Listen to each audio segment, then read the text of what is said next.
Hey guys, मेरा नाम आनंद है और आप देख रहे हैं कोडेटअप।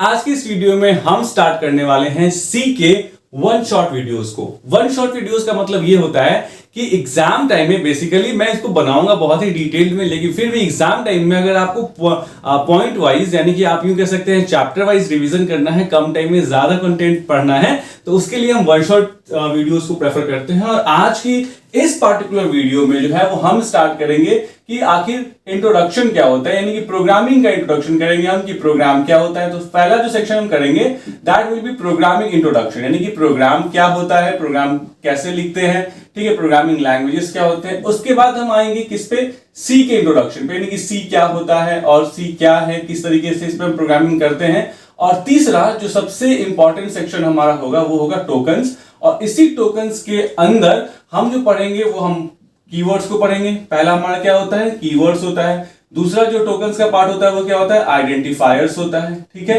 तीसरा जो होता है उसको हम लोग क्या कहते हैं, we tell it as literals, ठीक है। चौथा जो हमारा होता है उसको हम लोग कहते हैं पंक्चुएटर्स और सेपरेटर्स, ठीक है।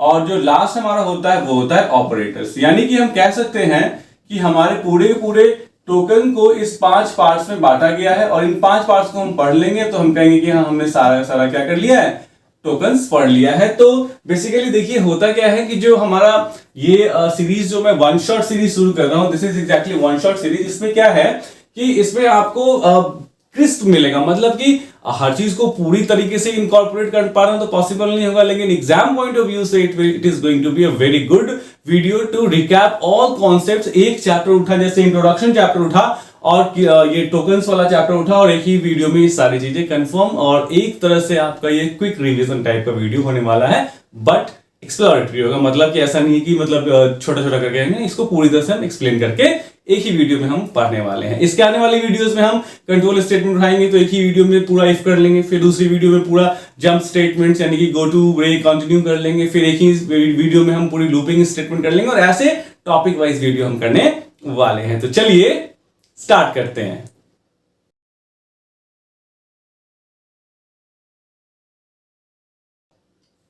तो अगर हम सबसे पहले बात करें प्रोग्रामिंग के इंट्रोडक्शन की कि आखिर प्रोग्रामिंग क्या होता है, देखो तो प्रोग्रामिंग जानने से पहले सबसे पहले हमें यह जानना होगा कि एग्जैक्टली प्रोग्राम क्या होता है। तो प्रोग्राम की अगर हम बात करें तो प्रोग्राम जो होते हैं वो होते हैं set of instructions. What are programme?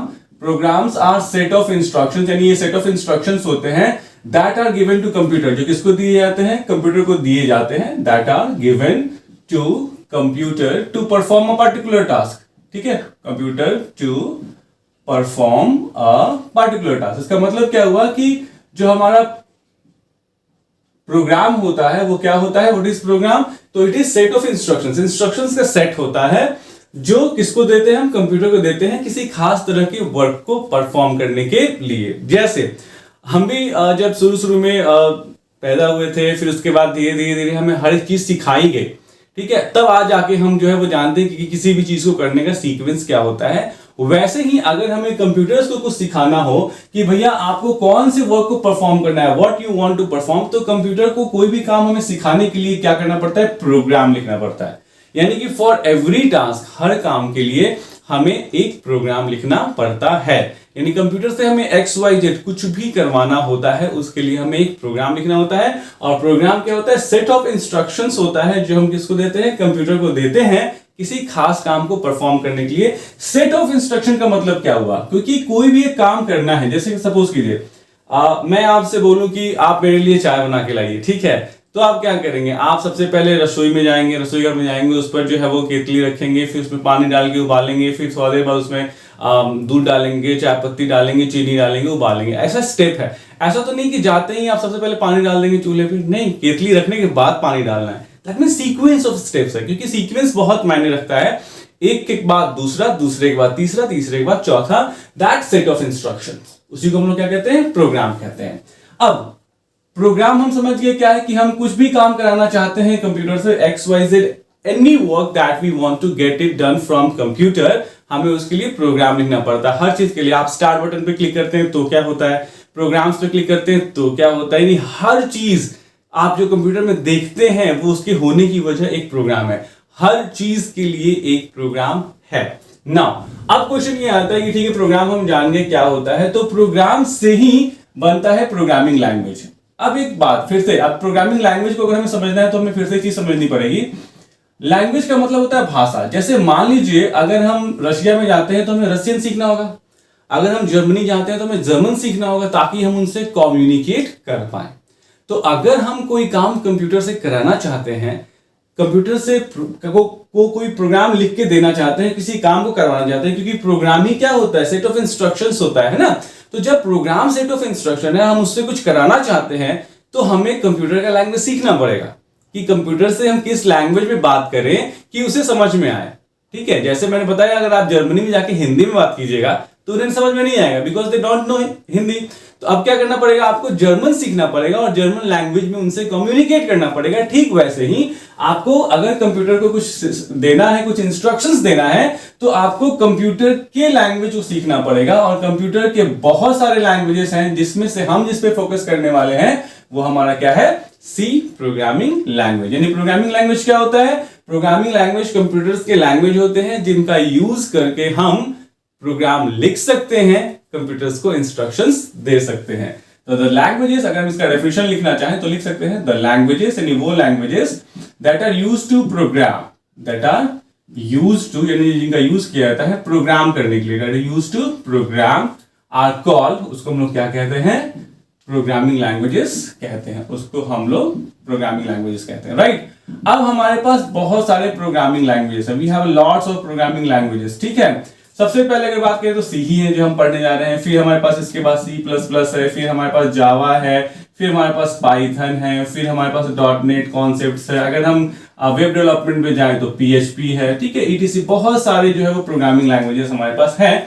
और इतने सारे प्रोग्रामिंग लैंग्वेजेस क्यों है, ये क्वेश्चन ये भी आ सकता है कि एक ही प्रोग्रामिंग लैंग्वेज क्यों नहीं है। तो इसका रीजन ये है कि अगर पूरे वर्ल्ड में कोई एक ही भाषा थोड़ी ना चलती है, आप जैसे रह रहे थे अमेरिका में जाएंगे तो आपको अमेरिकन इंग्लिश सीखनी पड़ेगी, ब्रिटेन में जाएंगे तो ब्रिटिश इंग्लिश सीखनी पड़ेगी, रशिया में जाएंगे तो रशियन सीखनी पड़ेगी, जर्मनी जाएंगे तो जर्मन सीखनी पड़ेगी, चाइना में जाएंगे तो चाइनीज सीखनी पड़ेगी।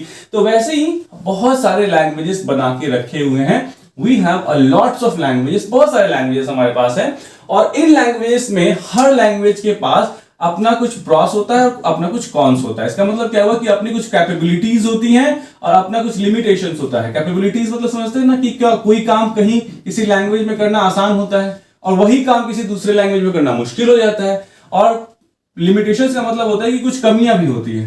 ठीक है, तो मतलब कि हमारे पास we have a number of languages और हम अपने जो काम को करने जा रहे हैं उस काम के हिसाब से तय करते हैं कि हमें कौन से प्रोग्रामिंग लैंग्वेजेस चुनना चाहिए। क्यों? क्योंकि हर तरह के काम को करने के लिए हमारे पास अलग अलग तरह के प्रोग्रामिंग लैंग्वेजेस हैं और अच्छी प्रोग्रामिंग लैंग्वेजेस को चुन लेंगे जो उस पार्टिकुलर वर्क को करने में ज्यादा एफिशिएंट होगा।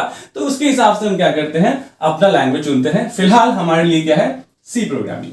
ठीक है, तो सी प्रोग्रामिंग का कॉन्सेप्ट हमने जान गए, मतलब अभी तो हम प्रोग्राम का कॉन्सेप्ट जान गए और प्रोग्राम के अंदर जो है प्रोग्रामिंग लैंग्वेज क्या होता है ये जान गए। ये था इंट्रोडक्शन की कुछ प्रोग्राम क्या होता है, प्रोग्रामिंग लैंग्वेज क्या होता है। तो हमने अपना फर्स्ट सेक्शन कंप्लीट कर लिया। नाउ दूसरा सेक्शन कहता है कि सी का इंट्रोडक्शन। बच्चों देखो सी का इंट्रोडक्शन का मतलब क्या हुआ कि सी क्या होता है। तो इसमें ज्यादा हम डाइव नहीं करेंगे क्योंकि ये थ्योरेटिकल कॉन्सेप्ट है, लेकिन फिर भी थोड़ा सा मैं आपको बता दूं, ज्यादा नहीं बताना। सी जो है वो लगभग 1970s में बनाया गया था। कभी कभी किसी किसी बुक में कोई ऑथर लिखते हैं 1972, कोई ऑथर लिखता है 1968, बट जो मोस्ट ऑथेंटिकेट है वो है 1970s। देखो 1970s क्यों कहते हैं, why we tell it as 1970s, इसका रीजन ये है कि उसमें 69 भी आ जाता है, 68 भी आ जाता है, 72 भी आ जाता है, हर आ जाता है। ठीक है, तो that's why we tell it was 1970s। तो अगर आपको कोई बोले कि सी कब बना था, अगर हम सी के इंट्रोडक्शन की बात करें, ठीक है, let's talk about C introduction. तो अगर हम सी के इंट्रोडक्शन की बात करते हैं तो सबसे पहला क्वेश्चन ये आता है कि कब बना था ये। तो सबसे पहला आंसर होगा कि ये बना था 1970s में। देखिए मैंने एस लिखा, 1970s का मतलब हुआ 1970 के आसपास, तो दोनों चल जाते हैं, 69 भी और 72 भी। नाउ किसने बनाया था इसको, इसको बनाया था डेनिस रिची ने। किसने बनाया था इसको, डेनिस रिची ने बनाया था। ठीक है, ये साइंटिस्ट थे जिन्होंने सी प्रोग्रामिंग लैंग्वेज की खोज की थी, बनाया था।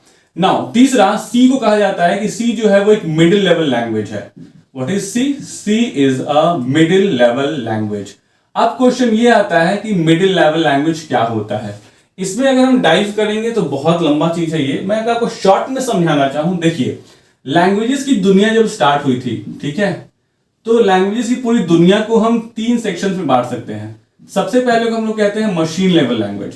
सबसे पहला लैंग्वेज का टाइप क्या है? ये लैंग्वेजेस के टाइप है, लैंग्वेजेस के कैटेगराइजेशन है, जो हमने पढ़ा ना भी प्रोग्रामिंग लैंग्वेजेस, लैंग्वेज की कैटेगराइजेशन है कि पूरे के पूरे वर्ल्ड में जितने भी लैंग्वेजेस हैं उनको अगर हम ब्रॉडली कैटेगराइज करें तो 3 पार्ट्स में कैटेगराइज कर सकते हैं।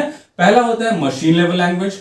मशीन लेवल लैंग्वेज को हम लोग क्या कहते हैं? और इसको हम लोग कहते हैं बाइनरी लैंग्वेज। ठीक है, बाइनरी लैंग्वेज। ठीक है, और इसी को हम लोग कहते हैं लो लेवल लैंग्वेज। लो लेवल लैंग्वेज, यानी ये तीनों नाम इसी को दिया गया है। उसके बाद जो दूसरे टाइप का लैंग्वेज है वो था assembly level language. That was what? Assembly level language. Okay, और जो तीसरा है हमारा वो क्या है? That is high level language. High level language. तो हमारे पास 3 तरह के लैंग्वेजेस, मतलब पूरे जितने भी वर्ल्ड में लैंग्वेजेस हैं उनको इन 3 कैटेगरीज में डिवाइड करके रखा गया है। सबसे पहला कैटेगरी होता है इसको मशीन लैंग्वेज या बाइनरी या लो लेवल लैंग्वेज कहते हैं। फिर दूसरा जो सेक्शन होता है उसको हम असेंबली लेवल लैंग्वेज कहते हैं, और जो हमारा तीसरा सेक्शन होता है उसको हम लोग क्या कहते हैं? We tell it as what? High level language. Now जो मशीन लेवल लैंग्वेज होता है ना बच्चा, ये जो होता है इसमें जब प्रोग्रामिंग होती थी तो सिर्फ 0 और 1 पे होती थी। यानी पूरी की पूरी जो प्रोग्रामिंग है वो सिर्फ 2 डिजिट्स पे होती थी, 0 और 1 पे। 0 का मतलब होता है ऑफ, या मोर सोफिस्टिकली इसको कह सकते हैं फॉल्स। ठीक है, 1 का मतलब होता है ट्रू, और मोर सोफिस्टिकली इसको कह सकते हैं क्या? ऑन। ठीक है, इसका मतलब क्या हुआ कि पूरी की पूरी मशीन लेवल पे प्रोग्रामिंग जो थी वो 0 और 1 के बेस पे थी। तो सोचिए कि कितना ज्यादा मुश्किल हुआ करता होगा उस समय प्रोग्राम करना, काफी डिफिकल्ट था। तो इस डिफिकल्टी को दूर करने के लिए हम एक स्टेप आगे आए और हमने जो है बनाया वो क्या बनाया? Assembly level language. इसमें हमने क्या किया? ऐड करने के लिए ऐड कीवर्ड को यूज किया, सब्ट्रैक्ट करने के लिए सब वर्ड को यूज किया, थोड़ा थोड़ा इंग्लिश वर्ड को यूज करने लगे, मल्टीप्लिकेशन के लिए मल, डिवीजन के लिए डिव वर्ड को यूज किया। ठीक है, इसको नेमोनिक्स कहते थे, नेमोनिक्स। ठीक है, नेमोनिक्स कहते थे इसको। मतलब असेंबली लेवल लैंग्वेज को नेमोनिक लैंग्वेज भी कहते हैं, नेमोनिक्स इसको कहते हैं। तो मतलब क्या होगा कि हमने वर्ड्स को छोटे वर्ड्स को यूज करना शुरू कर दिया। ऐड के लिए ऐड, सब्ट्रैक्ट के लिए सब, मल्टीप्लाई के लिए मल, डिवाइड के लिए डिव। और अल्टीमेटली हम जो लास्ट में आए वो आए हम किस पे? हाई लेवल लैंग्वेज पे, जिसमें हमने इंग्लिश लाइक स्टेटमेंट्स को यूज करना शुरू कर दिया। क्या यूज कर दिया? इंग्लिश लाइक स्टेटमेंट्स को यूज करना शुरू कर दिया। आज का जो भी प्रोग्रामिंग लैंग्वेज है that comes under the era of what? High level language. तो 3 तरह की लैंग्वेज हो गए, machine level language, assembly level language और हाई लेवल लैंग्वेज। लेकिन आप यहां देखिए सी के बारे में इन तीनों में से कुछ नहीं कहा गया है। सी के बारे में कहा गया है कि ये मिडिल लेवल लैंग्वेज है। देखो मिडिल का मतलब क्या होता है? बीच वाला। तो बीच का मतलब क्या हुआ कि सी के पास जो है वो लो लेवल लैंग्वेज की भी पावर है। लो लेवल लैंग्वेज काफी पावरफुल होता है। क्यों? क्योंकि लो लेवल लैंग्वेज किस पे काम करता है? सीधे 0 और 1 पे काम करता है। और 0 1 पे काम करने का मतलब क्या? वही मशीन का अपना लैंग्वेज होता है। कंप्यूटर जो है वो सिर्फ और सिर्फ 0 और 1 समझता है, इसके अलावा ये कुछ भी दूसरा चीज नहीं समझता है। ठीक है, तो जो अगर आप 0 और 1 पे कोडिंग कर रहे हैं तो ऑब्वियस सी बात है कि 0 और 1 पे कोडिंग का मतलब ये होता है कि आप जो है वो डायरेक्ट कंप्यूटर की लैंग्वेज में उससे बात कर रहे हैं। And it is very difficult but it is very powerful. तो इसके पास जो है सी को मिडिल लेवल लैंग्वेज कहा जाता है। इसका मतलब इसके पास लो लेवल लैंग्वेज का भी पावर है और साथ ही साथ इसके पास हाई लेवल लैंग्वेज का भी पावर है। दोनों के पावर से ये मिलकर बना हुआ है, इसीलिए ये काफी एफिशिएंट है। और आज की दुनिया में जो हमारे पास पाइथन है, जो पूरी दुनिया में प्रोग्रामिंग का कॉन्सेप्ट चेंज कर रहा है, आप बिलीव करेंगे ये पूरा का पूरा पाइथन जो डेवलप किया गया है वो सी प्रोग्रामिंग का ही यूज करके डेवलप किया गया है। इतना पावरफुल है सी प्रोग्रामिंग लैंग्वेज। यानी कि एक प्रोग्रामिंग लैंग्वेज ने एक दूसरे प्रोग्रामिंग लैंग्वेज को बनाया, और ये जो नया प्रोग्रामिंग लैंग्वेज बना है वो इतना एफिशिएंट है कि आर्टिफिशियल इंटेलिजेंस, मशीन लर्निंग, इन सब चीजों में इसका यूज किया जा रहा है। और आने वाला टाइम कहते हैं कि आर्टिफिशियल इंटेलिजेंस का टाइम है। ठीक है, तो इवन अगर हम बात करें सी की, तो सी में पूरा यूनिक्स ऑपरेटिंग सिस्टम, यूनिक्स एक ऑपरेटिंग सिस्टम है, ओएस ऑपरेटिंग सिस्टम है, पूरा का पूरा ऑपरेटिंग सिस्टम यूनिक्स जो है वो भी सी के जरिए बनाया गया है। तो अब आप इतना समझ सकते हैं कि एक ऐसा लैंग्वेज जो किसी दूसरे लैंग्वेज को बना दिया, एक ऐसा लैंग्वेज जो पूरे एक ऑपरेटिंग सिस्टम को डिजाइन कर दिया, वो कितना ही एफिशिएंट लैंग्वेज होगा। तो it is a very powerful language. ठीक है, तो इससे ज्यादा बेसिकली इसमें जानने की जरूरत नहीं है कि हाँ हमारा 1970s में बना था, ये डेनिस रिची साहब ने बनाया था, ये जो है मशीन मिडिल लेवल लैंग्वेज है। लैंग्वेजेस को 3 कैटेगरी में डिवाइड किया गया है। ठीक है, उसके बाद हम अगर आते हैं नेक्स्ट हमारा जो है वो है एक टर्म होता है जिसके बारे में हम जानेंगे, दैट इज IDE। ठीक है, IDE का फुल फॉर्म क्या होता है? Integrated development environment. ठीक है, integrated development environment, integrated development environment. देखिए बच्चा, ये क्या होता है समझिएगा इस चीज को। ये जो है वो क्या है ना, IDE का मतलब होता है इंटीग्रेटेड डेवलपमेंट एनवायरनमेंट। इसका मतलब ये होता है कि देखिए, जैसे सी है, मैंने बताया बहुत सारे लैंग्वेजेस हमारे पास, सी है, C++ है, जावा है, तो पाइथन है, और बहुत सारे लैंग्वेज है। तो चाहे वो सी लैंग्वेज हो, चाहे वो C++ हो, चाहे वो जावा हो, इसकी कोडिंग कहीं ना कहीं तो आप लिखेंगे। जैसे अगर आपको चैटिंग करनी है तो व्हाट्सएप आप यूज करते हो, फेसबुक मैसेंजर यूज करते हो, इंस्टाग्राम यूज करते हो, टेलीग्राम यूज करते हो। वैसे अगर आपको शॉपिंग करनी हो तो फ्लिपकार्ट यूज करते हो, अमेजन यूज करते हो, यही करते हो ना। तो इसका मतलब क्या हुआ कि अगर आपको सी के साथ प्रोग्रामिंग करनी है तो इसका अपना कोई ऐप होगा। आप नॉर्मल शब्दों में समझो, मोबाइल के भाषा में C++ का अपना कोई ऐप होगा, जावा का अपना कोई ऐप होगा। उसी ऐप को ऐप नहीं बोल के क्या बोल देते हैं? IDE बोल देते हैं। यानी कि एक ऐसी जगह जहां पे आप किसी भी प्रोग्रामिंग लैंग्वेजेस के कोड को लिख सकते हैं। You can write the code, you can debug the code. Debug का मतलब क्या हुआ कि एरर्स को फाइंड आउट करके दूर करना।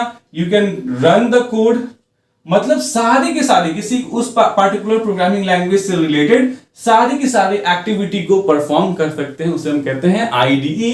It is a kind of house for that programming language. यानी कि सी का अपना एक अलग IDE होता है जहां पे आप सी के प्रोग्राम्स को लिख सकते हो, उसमें एरर्स को फाइंड आउट कर सकते हो, उसको रन कर सकते हो, सब कुछ कर सकते हो, anything that you want. Similarly C++ के IDE के साथ भी आप उसको वहां C++ के IDE में आप C++ के प्रोग्राम्स को लिख सकते हो, डिबगिंग कर सकते हो। डिबगिंग मतलब finding the error and removing the error, और रन भी कर सकते हो, टेस्ट भी कर सकते हो, पैकेज बना के कहीं दूसरी जगह भेजना हो भेज भी सकते हो। So that means you have lots of work that you can do using IDE। तो हर का अपना अलग अलग IDE होता है, हर लैंग्वेज के अपने अलग अलग IDEs हैं। सी का अपना अलग IDE है, C++ का अपना अलग IDE है, जावा का अपना अलग IDE है। ठीक है ना। IDE का मतलब क्या हुआ? Integrated development environment. अब मैंने बताया आपको सी का अलग IDE है, तो हम सी के कौन से IDE को यूज कर सकते हैं? तो सी का बहुत सारा IDE है। जैसे अगर हम बात करें तो सबसे नॉर्मली जो यूज किया जाता है वो होता है टर्बो सी। ये मैक्सिमम जगहों पे यूज किया जाता है क्योंकि ये बहुत ही मतलब 5-6 MB का सॉफ्टवेयर होता है और बहुत अच्छा होता है। अच्छा इन द सेंस लर्नर्स के लिए अच्छा होता है। टर्बो सी मेरे हिसाब से लर्नर्स के लिए काफी अच्छा होता है, क्योंकि अभी बहुत सारे आ गए। जैसे कि अगर आप बात करो तो VS कोड आ गया, विजुअल स्टूडियो आ गया। ठीक है, विजुअल स्टूडियो कोड है ना, VS कोड कहते हैं इसको शॉर्ट फॉर्म में, विजुअल स्टूडियो VS कोड आ गया। ठीक है, कोड ब्लॉक्स आ गया है, कोड ब्लॉक्स आ नहीं गया बहुत दिनों से, कोई नया नहीं आया। ठीक है, VS कोड हो गया, ठीक है, आपको कोड ब्लॉक्स हो गया, ये सब भी और भी बहुत सारे हैं, बहुत सारे आपको IDEs मिलेंगे, आप सर्च करोगे तो lots of IDEs are there. लेकिन लर्निंग पर्पस से मेरे लिए टर्बो सी ज्यादा एफिशिएंट होता है, और उसके बाद जब टर्बो सी पे आप लर्न कर लें तो कोड ब्लॉक्स पे आ जाइए, कोड ब्लॉक्स भी बहुत ही एफिशिएंट होता है। अब क्या हुआ, जैसे मैंने अभी आपको थोड़ी देर पहले बताया कि एक सी है हमारे पास, एक सी और एक C+ जावा है, जो भी है C++ जावा है, पाइथन है, सबका अपना अलग अलग IDE है। ये टर्म मैंने बोला। लेकिन अब क्या हुआ है, अब चूंकि टेक्नोलॉजी तो बढ़ते ही जा रही है, तो अब कॉमन IDEs भी बना दिए गए। कॉमन IDE का मतलब क्या हुआ कि एक ही IDE होगी, उसमें आप सी का भी प्रोग्राम रन कर सकते हैं, उसमें C++ का भी प्रोग्राम कर सकते हैं, उसमें जावा का भी प्रोग्राम कर सकते हैं। तो ये जो कोड ब्लॉक्स है वो वैसा ही एक IDE है जिसमें आप सी भी रन कर लीजिए, C++ भी रन कर लीजिए, जावा भी रन कर लीजिए, जो भी चाहते हैं आप रन कर सकते हैं। टर्बो सी स्पेशली सी के लिए होता है, टर्बो C++ स्पेशली C++ के लिए होता है। होता क्या है बेसिकली, टर्बो C++ में एक बहुत ही कह सकते हैं ब्लैक एंड व्हाइट सा इन्वायरमेंट होता है, और इसमें आप कोड जब लिखते हैं तो आपको खुद से फाइंड आउट करना पड़ता है कि कहाँ एरर है, दूर करना। जबकि ये सब जो IDEs है वो एडवांस IDEs है, आपको पहले बताते हैं यहाँ एरर है, देखो इसको जरा ठीक करो। हर एक लाइन पे आप एंटर करेंगे, एंटर करते ही आपको बता दिया जाएगा कि क्या एरर है। तो इससे क्या होता है, लर्निंग इंपैक्ट होता है मेरे हिसाब से। तो मैं कोशिश ये करता हूं कि बच्चे जो पहले काम करें वो वैसे इन्वायरमेंट पे काम करें जो उनको ज्यादा सीखने की परमिशन दे। आप कोई सा भी IDE यूज कीजिए, वो आपकी मर्जी है। तो हमने सबसे अब क्या अभी तक हमने क्या कर लिया, व्हाट वी वेंट थ्रू। सबसे पहले हमने ये पढ़ लिया कि क्या प्रोग्रामिंग लैंग्वेजेस क्या होते हैं, सेट ऑफ इंस्ट्रक्शंस होते हैं, ठीक है, जो कंप्यूटर को दिए जाते हैं। We have lots of programming languages, हर प्रोग्रामिंग लैंग्वेज की अपनी खूबी है, अपनी कमियां हैं, उसके अकॉर्डिंग हम चुनते हैं कि हमें कौन सा काम करना है, कौन सा प्रोग्रामिंग लैंग्वेज के लिए अच्छा होगा। उसके बाद हमने पढ़ा कि सी क्या होता है, तो it is middle level language, और मिडिल लेवल लैंग्वेज में दोनों की प्रॉपर्टी होती है, लो की भी और हाई की भी, इसलिए ये ज्यादा एफिशिएंट है। इवन ये इतना एफिशिएंट है कि इसने पाइथन और यूनिक्स जैसे प्रोग्रामिंग लैंग्वेज और यूनिक्स जैसे ऑपरेटिंग सिस्टम को खुद के अंदर ही डेवलप कर दिया।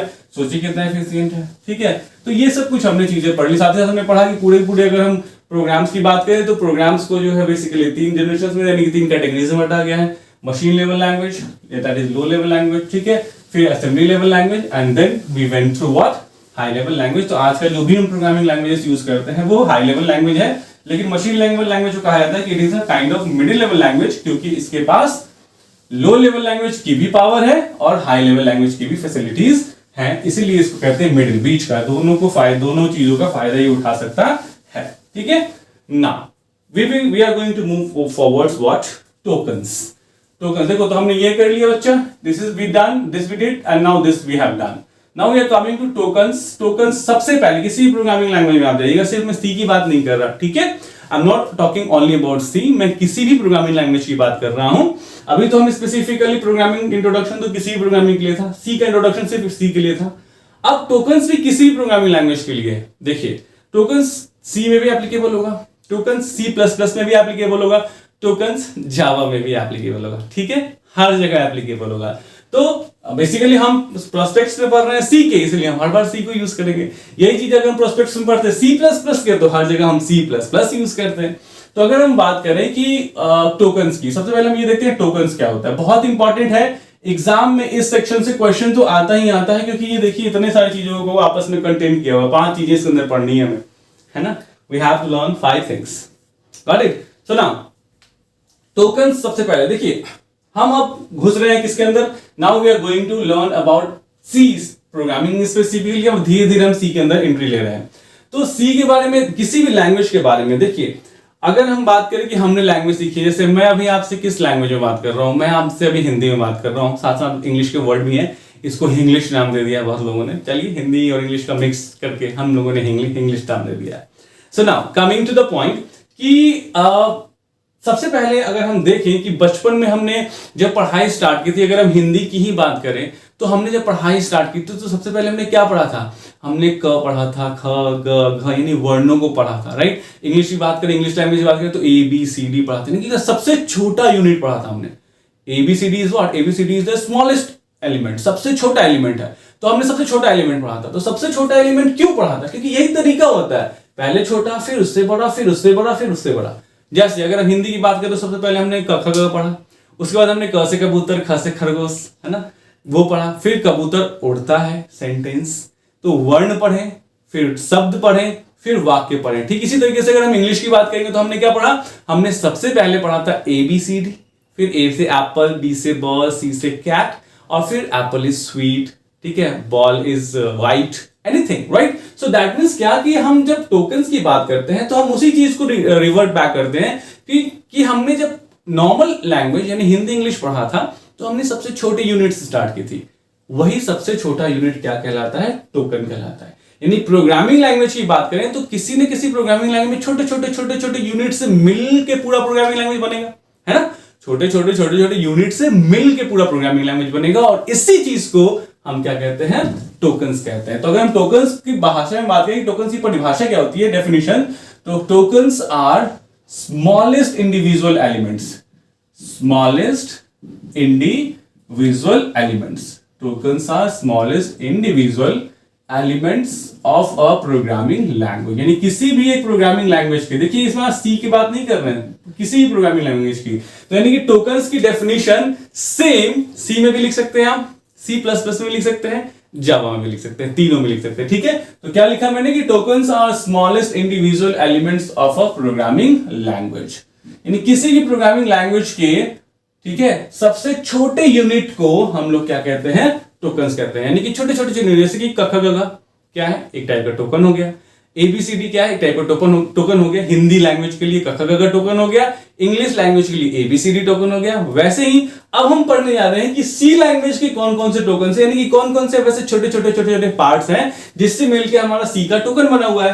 तो ये रहे वो 5 पार्ट जो मैंने शुरू में ही आपको बता दिया था कि टोकन्स जो होते हैं वो क्या होते हैं, 5 होते हैं। जो सबसे पहला टोकन होता है, यानी कि आप याद करने के लिए कह सकते हो कि टोकन्स आर किल्पो, KILPO, या इसको हम लोग किल्सो भी बोल सकते हैं, याद करने के लिए किसी को बोलना नहीं, वो बस याद करने का ट्रिक है कि टोकन्स आर किल्पो, यानी कि टोकन्स को बात करें तो टोकन्स को 5 पार्ट्स में डिवाइड किया गया है।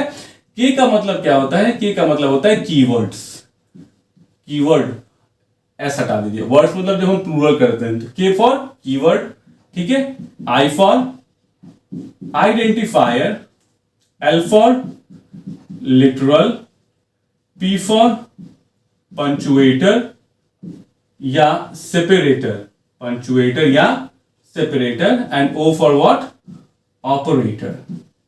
ठीक है, so that means we have what, हमारे पास जो है वो टोकन है, और टोकन का मतलब होता है smallest individual elements of a programming language, और इसको हमने 5 पार्ट्स में बांटा है। सबसे पहले पार्ट को हम लोग कहते हैं कीवर्ड, दूसरे मतलब जितने भी एलिमेंट्स है ना बच्चा, समझने की कोशिश कीजिए, जितने भी एलिमेंट्स है, यानी कि जैसे कि अगर हम बात करें इंग्लिश में तो एबीसीडी तो था, लेकिन उसको वॉवेल्स में, कॉन्सोनेंट्स में, पंचुएशन मार्क्स में कन्वर्ट, एक ब्रॉड ग्रुप बनाया गया था, और उस ब्रॉड ग्रुप के अंदर उन चीजों को प्लेस किया गया था।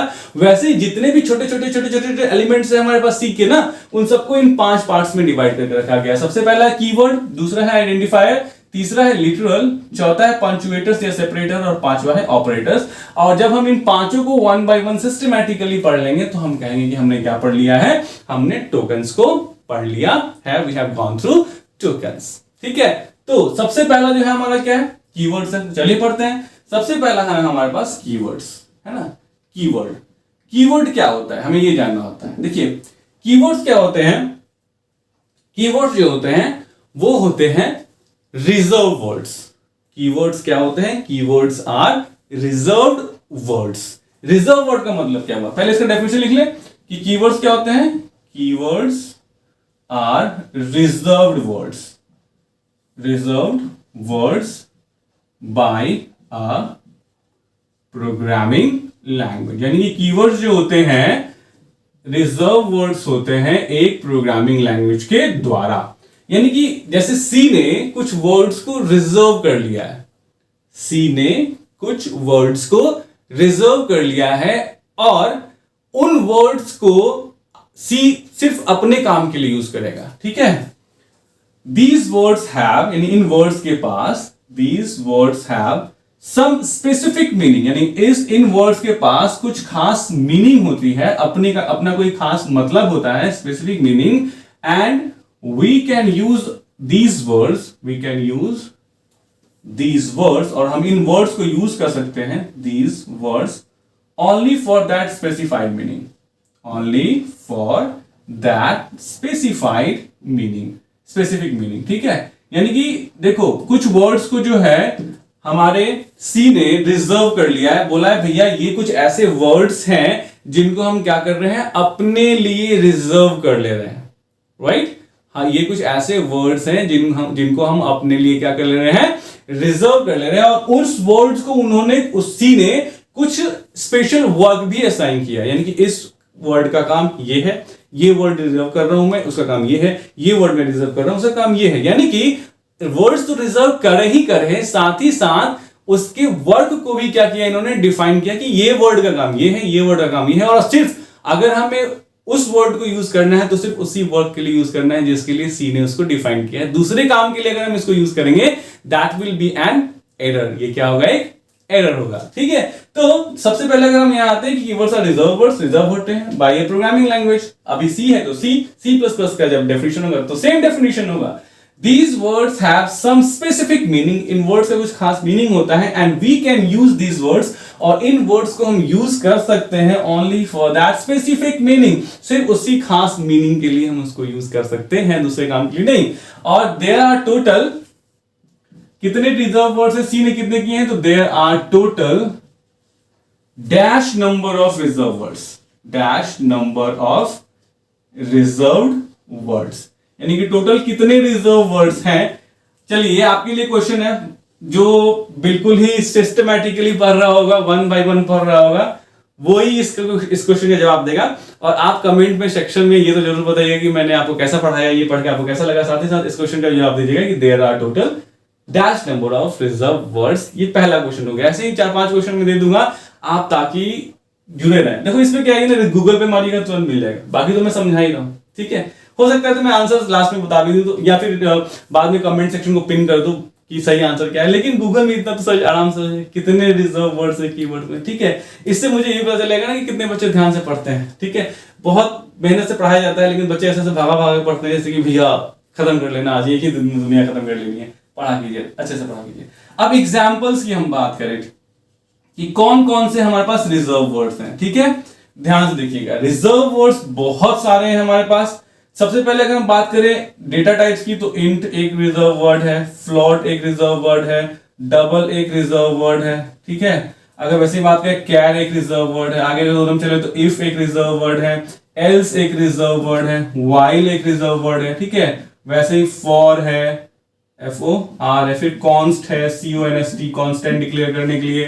फिर अगर हम आगे बात करें और क्या है, इन फ्लोट डबल, ये सब तो डेटा टाइप हो गया। Char, if, else, while, for, const, do है, ठीक है। ऐसे ही बहुत सारे हमारे पास क्या है रिजर्व वर्ड्स है। ब्रेक है, कंटिन्यू है ना, बिठा दूं, लिख देता हूं, जो याद आ गया वो लिख देता हूं, ठीक है। ब्रेक है, ठीक है, ब्रेक, कॉमा कंटिन्यू, ठीक है, कॉमा गो टू, etc। बहुत सारे हैं। आप जो है वो एक बार सारे के सारे कीवर्ड्स को गो थ्रू जरूर कर लीजिएगा ताकि आपके दिमाग में ये रहे कि कौन कौन से हमारे कीवर्ड्स होते हैं। तो कीवर्ड्स हमने पहला पढ़ लिया कि कीवर्ड्स क्या होते हैं। कीवर्ड्स जो होते हैं, दीज आर रिजर्व वर्ड्स। ये रिजर्व वर्ड्स होते हैं किसी एक प्रोग्रामिंग लैंग्वेज के द्वारा, और इनका कुछ खास मतलब होता है। जैसे इंट का मतलब है इंटीजर डेटा टाइप को डिक्लेयर करना, इसको दूसरे काम में आप यूज नहीं कर सकते हैं। फ्लोट का काम क्या है, डेसिमल वैल्यूज को, डबल का काम भी डेसिमल वैल्यूज का है, कैर का काम कैरेक्टर वैल्यूज का है, इफ का काम कंडीशन चेक करना है। यानी कि सी ने कुछ खास वर्ड्स को रिजर्व कर लिया है, और रिजर्व करने के साथ साथ उसको एक स्पेसिफिक मीनिंग भी दिया हुआ है, और उसी स्पेसिफिक मीनिंग के लिए आप उसको यूज कर सकते हैं, किसी दूसरे काम के लिए आप उसको यूज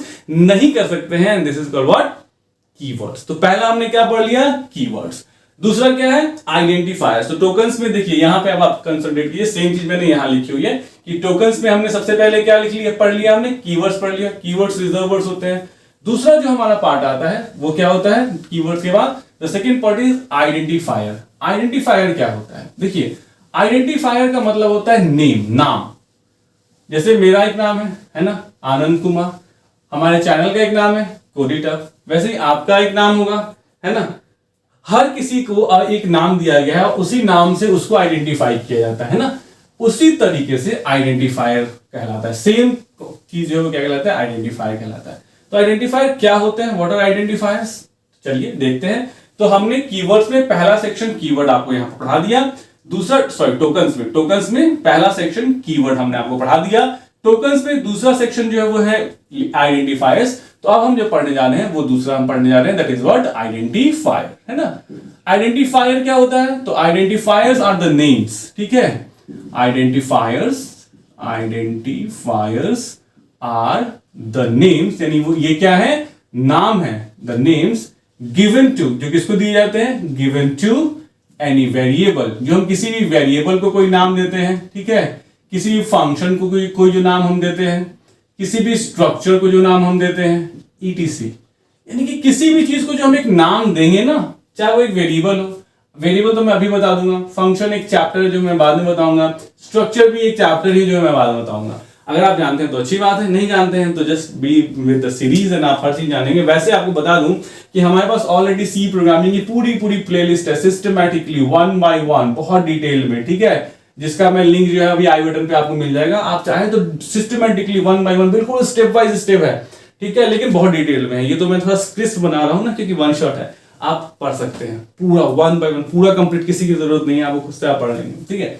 चलिए, तो आइडेंटिफायर्स क्या होते हैं, आइडेंटिफायर्स जो होते हैं, आइडेंटिफायर्स आर द नेम्स। ये नेम होते हैं गिवन टू अ वेरिएबल, जो हम किसी एक वेरिएबल को दे देते हैं, जो हम किसी फंक्शन को दे देते हैं, जो हम किसी स्ट्रक्चर को दे देते हैं, नाम होते हैं ये। अब इसको समझने से पहले एक टर्म आता है डेटा टाइप, वो भी हमें समझना पड़ेगा। आइडेंटिफायर के अंदर ही जो है वो एक डेटा टाइप आता है, ठीक है। डेटा टाइप क्या होता है, देखिए, data type defines the type of data. Data type defines the type of data, the type of data a variable will store, a variable will store. यानी कि डेटा टाइप क्या होता है, तो डेटा टाइप डिफाइन करता है कि एक वेरिएबल जो है वो किस तरह का डेटा क्या करेगा, स्टोर करेगा।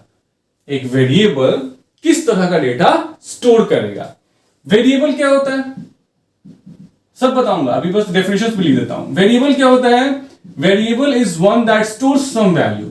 Variable is one that stores some value, stores some value. यानी वेरिएबल वो होता है जो कोई खास वैल्यू, कुछ खास वैल्यूज को क्या करके रखता है, स्टोर करके रखता है। जैसे अब इन दोनों के कॉम्बिनेशन से हम वेरिएबल डिक्लेरेशन करते हैं, इन दोनों के कॉम्बिनेशन से, किसके, डेटा टाइप के और वेरिएबल के कॉम्बिनेशन से हम लोग इस वेरिएबल को डिक्लेयर करते हैं। कैसे करते हैं, वेरिएबल का डिक्लेरेशन कैसे होता है, तो वेरिएबल का डिक्लेरेशन हमारे सी में होता है।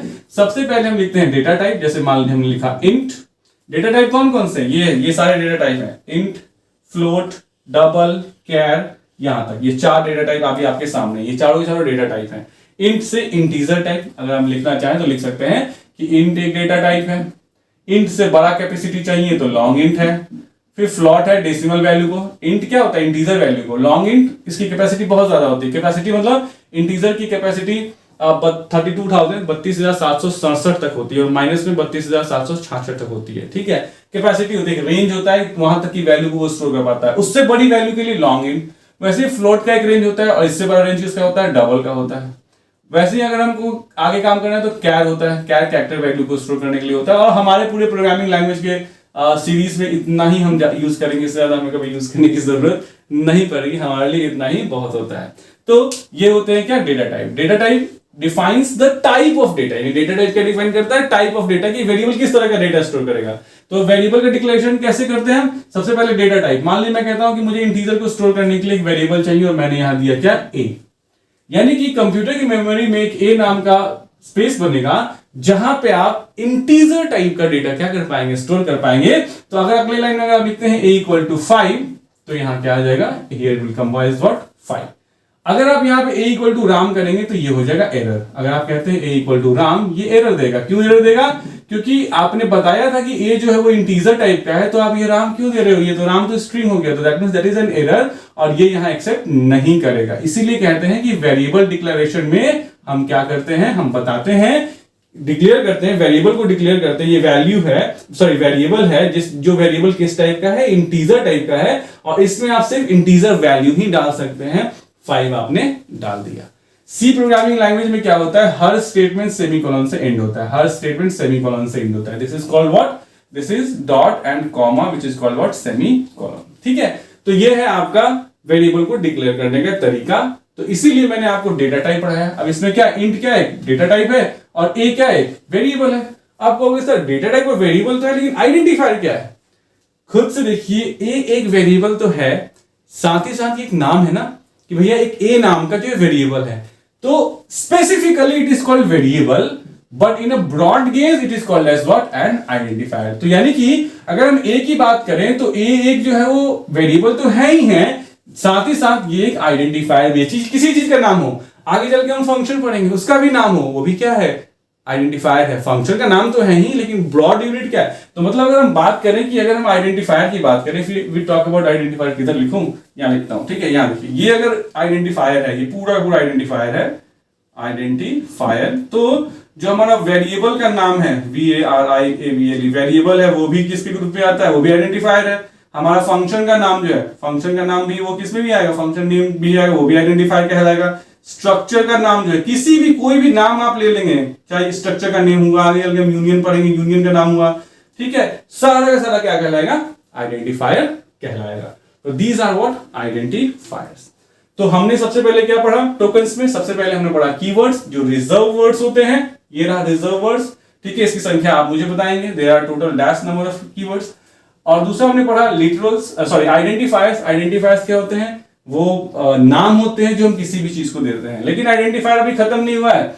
आइडेंटिफायर में एक चीज अभी आपको और पढ़ना है, वो क्या पढ़ना है, देखिए आइडेंटिफायर का मतलब होता है नाम। देखिए नाम जो है, जैसे हमारा नाम है, तो हमारा नाम इंडियन कल्चर के हिसाब से होगा ना, हमारा नाम अलेक्जेंडर फ्लैमिंगो तो नहीं हो सकता है ना। हमारा नाम इंडियन सिनेरियो में है और नाम सुनते ही हम समझ जाते हैं कि हाँ ये इंडियन टाइप का नेम है, मतलब हमारे कॉन्टिनेंट को भी बिलोंग करता है, इंडिया पाकिस्तान, ठीक है। इवन मांग शुंग विंग हमारा नाम नहीं हो सकता, या हो सकता है वो, but so far as I know कि it can not be unnamed. तो इसका मतलब क्या हुआ, इसका सिंपल सा मतलब ये है कि हमारा जो वेरिएबल है जो हम डिक्लेयर करते हैं, वो वेरिएबल डिक्लेयर करने का कुछ रूल्स होता है। We have some rules for variable declaration. Rules for variable मैं नहीं लिखूंगा, मैं लिखूंगा आइडेंटिफायर डिक्लेरेशन, यानी कि आइडेंटिफायर को डिक्लेयर करने के लिए, ठीक है, आइडेंटिफायर को डिक्लेयर करने के लिए हमारे पास कुछ रूल्स हैं। उन रूल्स को हमें फॉलो करना पड़ता है, तभी हम कह सकते हैं कि हमने जो वेरिएबल बनाया है वो सही बनाया है, वरना सही नहीं बनाया है। तो सबसे पहले रूल्स क्या होता है, what are the rules for variable declaration. तो वेरिएबल को डिक्लेयर करने के जो रूल्स होते हैं, ठीक है, वो रूल्स कौन कौन से हैं। देखो, वेरिएबल को डिक्लेयर करने के लिए जो रूल्स हैं वो क्या है। सबसे पहला रूल क्या है, keywords can not be used as identifier names. Keywords can not be used as identifier name, यानी कि कीवर्ड जो है वो आइडेंटिफायर के लिए आप यूज नहीं कर सकते। अभी मैंने क्या बताया था, पहला जो कीवर्ड, कि कीवर्ड जो होता है वो रिजर्व वर्ड्स होता है, और रिजर्व वर्ड्स मतलब कुछ ऐसे खास वर्ड्स जिसको सी प्रोग्रामिंग ने रिजर्व करके रखा है और सिर्फ उसी काम के लिए आप उसको यूज कर पाएंगे। आप किसी दूसरे काम में कैसे यूज कर रहे हैं। इसका मतलब क्या हुआ, अगर मैं इसको एग्जांपल दूं यहीं पे, फॉर एग्जांपल अगर मैं कहता हूं कि इंटीजर टाइप का वेरिएबल बनाओ और वेरिएबल का नाम रखो इफ, तो क्या ये वेरिएबल इफ नाम का वेरिएबल आप बना सकते हैं? बिल्कुल नहीं बना सकते हैं। क्यों नहीं बना सकते हैं? क्योंकि इफ क्या है, एक रिजर्व्ड वर्ड है। इफ क्या है, एक रिजर्व वर्ड है, तो आप इफ नाम से बना नहीं सकते हैं। लेकिन एग्जाम में याद रखिएगा, बहुत क्वेश्चन घुमाता है, ऐसे बोलता है, ये बताइए कि इंट इफ, क्या ये एक वैलिड आइडेंटिफायर है या नहीं है? तो आप कहेंगे हाँ जी, ये एक वैलिड आइडेंटिफायर है, क्योंकि इफ का आई यहां पे क्या है, कैपिटल है। और इसका मतलब क्या हुआ कि जो हमारा रिजर्व वर्ड है वो दोनों के दोनों स्मॉल होते हैं। आई भी स्मॉल होता है और एफ भी स्मॉल होता है। आई भी स्मॉल है और एफ भी स्मॉल है, जबकि यहां हमने इंटेंशनली आई को कर दिया है कैपिटल। अब ये रिजर्व वर्ड रहा ही नहीं। याद रखिएगा, सी जो है वो एक केस सेंसिटिव लैंग्वेज है। It is a case sensitive language. Case जो होता है इसमें बहुत इंपॉर्टेंट होता है, कैपिटल स्मॉल का आपको ख्याल रखना पड़ता है। तो ये एक वैलिड आइडेंटिफायर नहीं है, जबकि ये एक वैलिड आइडेंटिफायर है। तो ध्यान रखिएगा, इन, फ्लोट, कैर, डबल, लॉन्ग इंट, ठीक है, जितने भी हैं वो सारे के सारे स्मॉल लेटर्स में होते हैं। अगर उनको थोड़ा सा भी अगर आप चेंज कर दिए, जैसे ये मैंने इफ का आई कैपिटल कर दिया, तो अब जो है ये एक आइडेंटिफायर, मतलब ये कीवर्ड नहीं है, इसलिए इस नाम से वेरिएबल आप बना सकते हैं।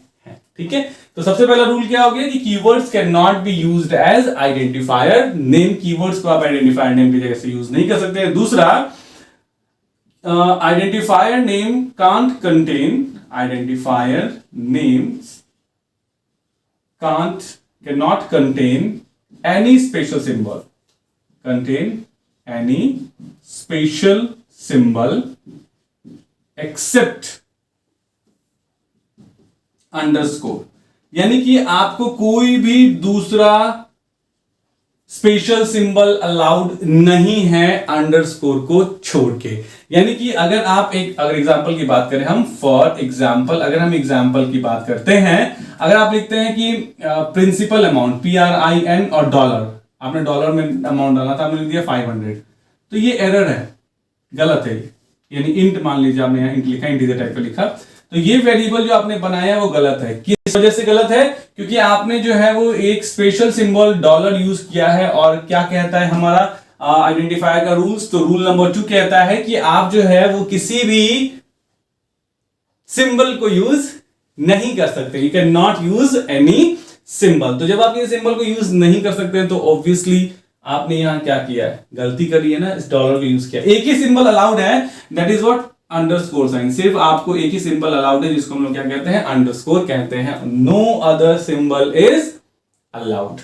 ठीक है, यानी कि अगर मैं यहां कहूं, जैसे मान लीजिए प्रिंसिपल अंडरस्कोर अमाउंट, ये सही वेरिएबल? बिल्कुल ये सही आइडेंटिफायर है, बिल्कुल सही है, कोई गलती नहीं, क्योंकि अंडरस्कोर ही सिर्फ एकमात्र ऐसा है सिंबल जो अलाउड होता है सी में। दूसरा क्या, नेक्स्ट तीसरा क्या होता है, identifier can not contain space.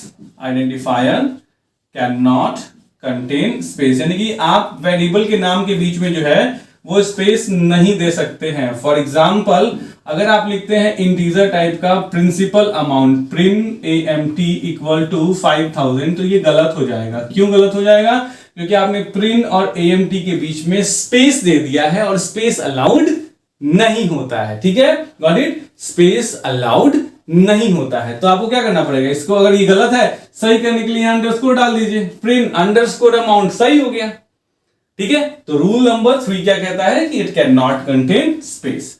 चलिए चौथा क्या कहता है, चौथा ये कहता है कि अ वेरिएबल या एन आइडेंटिफायर, देखो आइडेंटिफायर और वेरिएबल दोनों यूज कर सकते हो आप।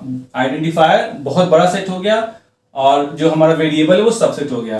एन आइडेंटिफायर यानी कि जो आइडेंटिफायर है can not start with a digit, start with digit यानी कि जो है वो डिजिट के साथ स्टार्ट नहीं हो सकता है। फॉर एग्जाम्पल अगर हम एग्जाम्पल की बात करें, फॉर एग्जाम्पल अगर हम एग्जाम्पल की बात करते हैं तो मैं यहां कहता हूं इंटीजर टाइप का एक वेरिएबल बनाओ 9a और इसमें डाल दो 10,000।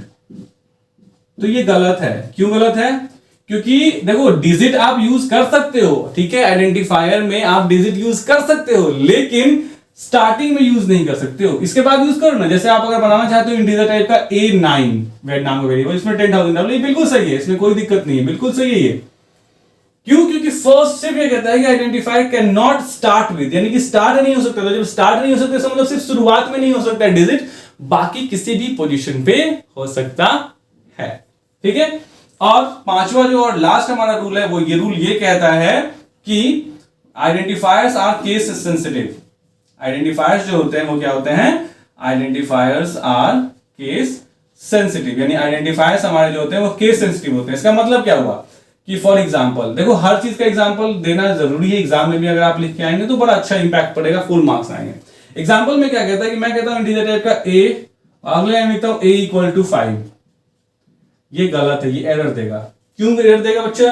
क्योंकि आपने जो a माना है वो स्मॉल माना है, और यहां जो आप वेरिएबल असाइन कर, वैल्यू असाइन कर रहे हो इस वेरिएबल को, वो क्या कर रहे हो आप? व्हाट यू आर डूइंग, आप जो असाइनमेंट कर रहे हो वो कैपिटल ले में कर रहे हो, तो ये अलाउड नहीं होता है, क्योंकि वेरिएबल्स जो होते हैं वो क्या होते हैं? Variables are case sensitive. तो इस तरीके से हम ये जान सकते हैं कि कौन सा वेरिएबल जो है वो वैलिड है और कौन सा वेरिएबल वैलिड नहीं है। याद रखिएगा एग्जाम में पूछता है कि 2 3 4 5 एग्जांपल्स दे देते हैं, पूछता है कि इसमें बताइए कि कौन सा वैलिड आइडेंटिफायर है और कौन सा इनवैलिड आइडेंटिफायर है, और आपको बताना होता है कि कौन सा वेरिएबल मतलब कौन सा आइडेंटिफायर वैलिड है और कौन सा इनवैलिड है। तो अब हमने पूरी तरीके से कीवर्ड्स को कर लिया, पूरी तरीके से हमने आइडेंटिफायर्स को कर लिया।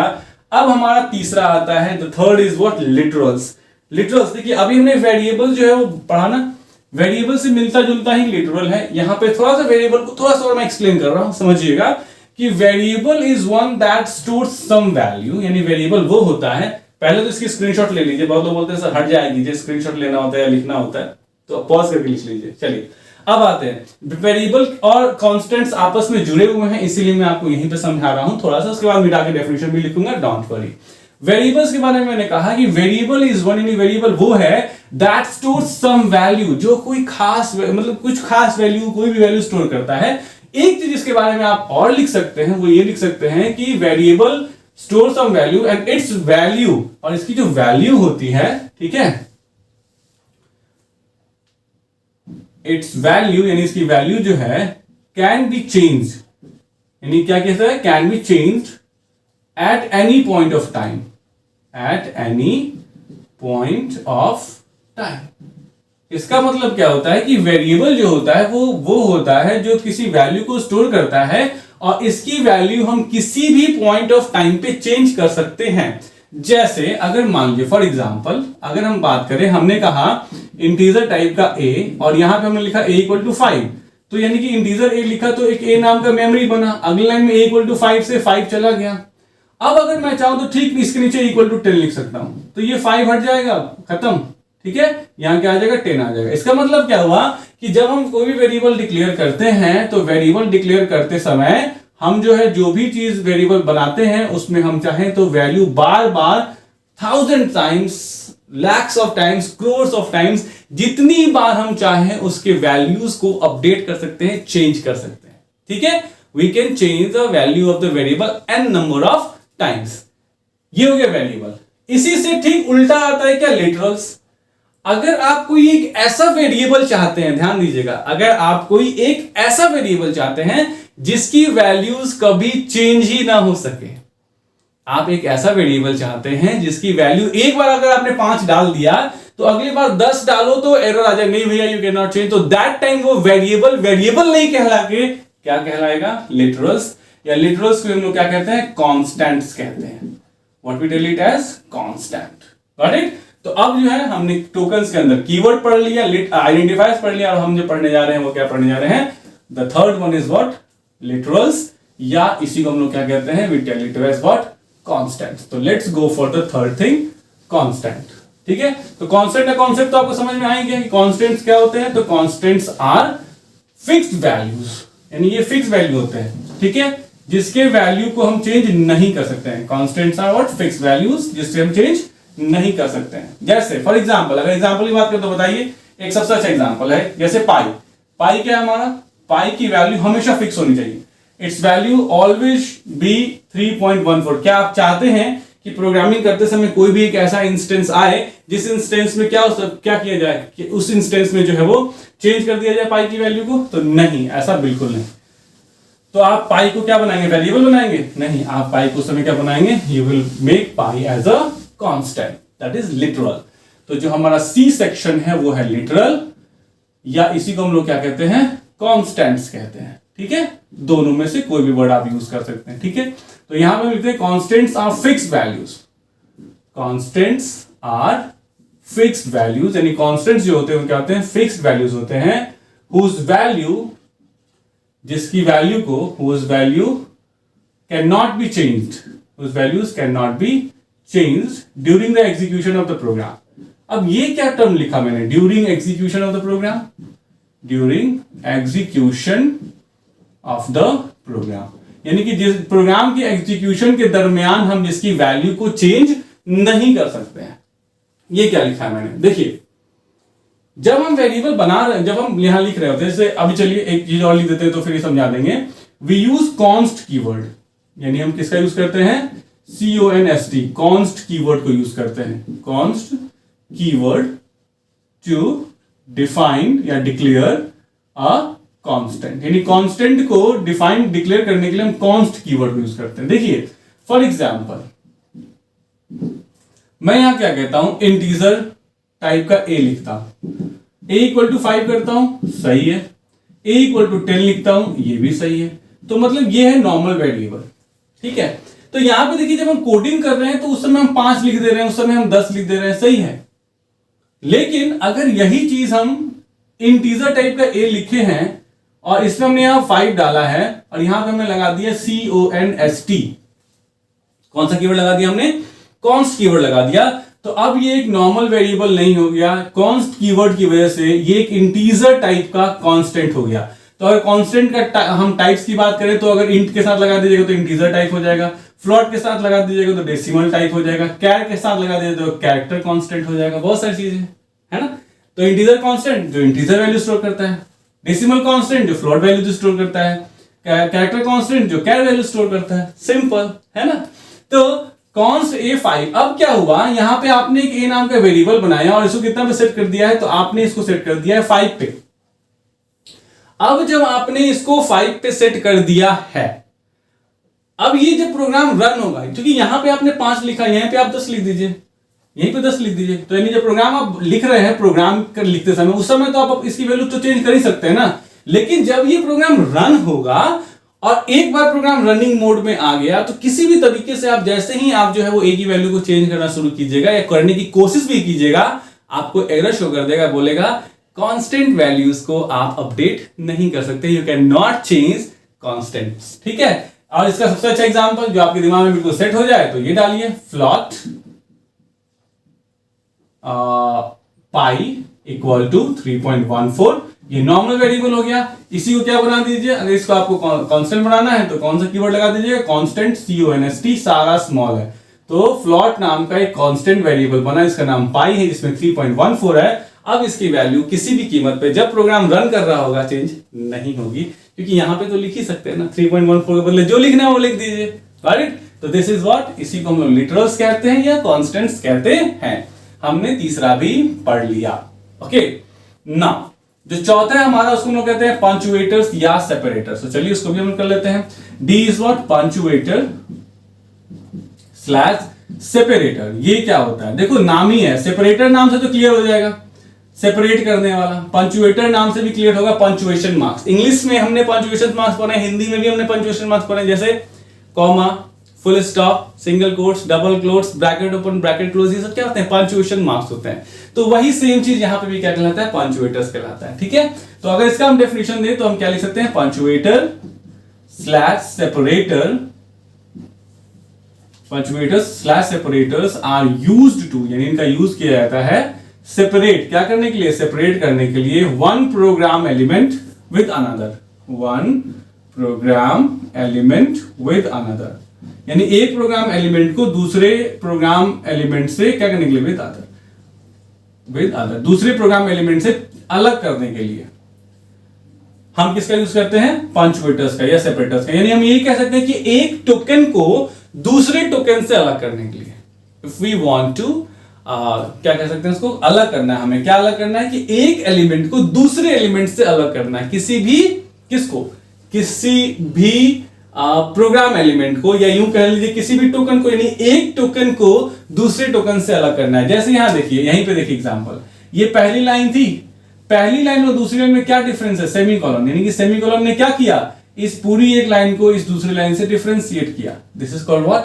Separator, punctuator. ठीक है, तो कौन कौन से हैं? तो फॉर एग्जांपल हम देखें कि कौन कौन से हैं। तो जैसे कॉमा है, जैसे मान लिया मैं लिखते हैं इंट ए कॉमा बी, तो ए एक एलिमेंट था ना, आइडेंटिफायर था, बी भी एक एलिमेंट था। इन दोनों को डिफरेंशिएट किसने किया? कॉमा ने डिफरेंशिएट किया। तो कॉमा होता है, ठीक है, सेमीकोलन होता है, जितने भी ब्रैकेट्स हैं वो सारे ब्रैकेट्स होते हैं। ठीक है, उसके बाद single quotes open, single quotes close, double quotes open, double quotes close, etc बहुत सारे होते हैं। मोस्ट स्पेसिफिकली आपको बहुत ज्यादा यूज मिलेगा इसका। ठीक है, सेमीकोलन क्या होता है? सी प्रोग्रामिंग में एंड ऑफ लाइन, यानी कि जहां पे आप सेमीकोलन देंगे वहां एंड ऑफ लाइन है, और ये देना पड़ेगा। ये कंपलसरी है कि हर लाइन के एंड में आपको देना पड़ेगा। That is what? पंचुएटर या separator, and that is what more specifically it is semicolon. Semicolon क्या बताता है?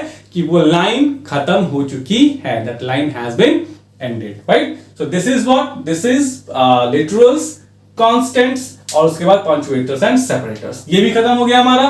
अब हमारा आता है ऑपरेटर्स का सेक्शन। ऑपरेटर्स का सेक्शन काफी लंबा चौड़ा सेक्शन होता है। ठीक है, और ऑपरेटर्स के सेक्शंस से बहुत सारे क्वेश्चंस एग्जाम में आते हैं, बहुत सारे आते हैं, याद रखिएगा, थोड़े मोड़े नहीं आते हैं, लॉट्स ऑफ, बहुत सारा। ठीक है, तो चलिए, क्योंकि हमें इसी वीडियो में खत्म करना है, आई नो वीडियो बड़ी है, बट एक ऐसी वीडियो है जिसमें ये सारी चीजें आपको एक जगह मिल जानी है, 4-10 वीडियो ढूंढने की जरूरत आपको नहीं है।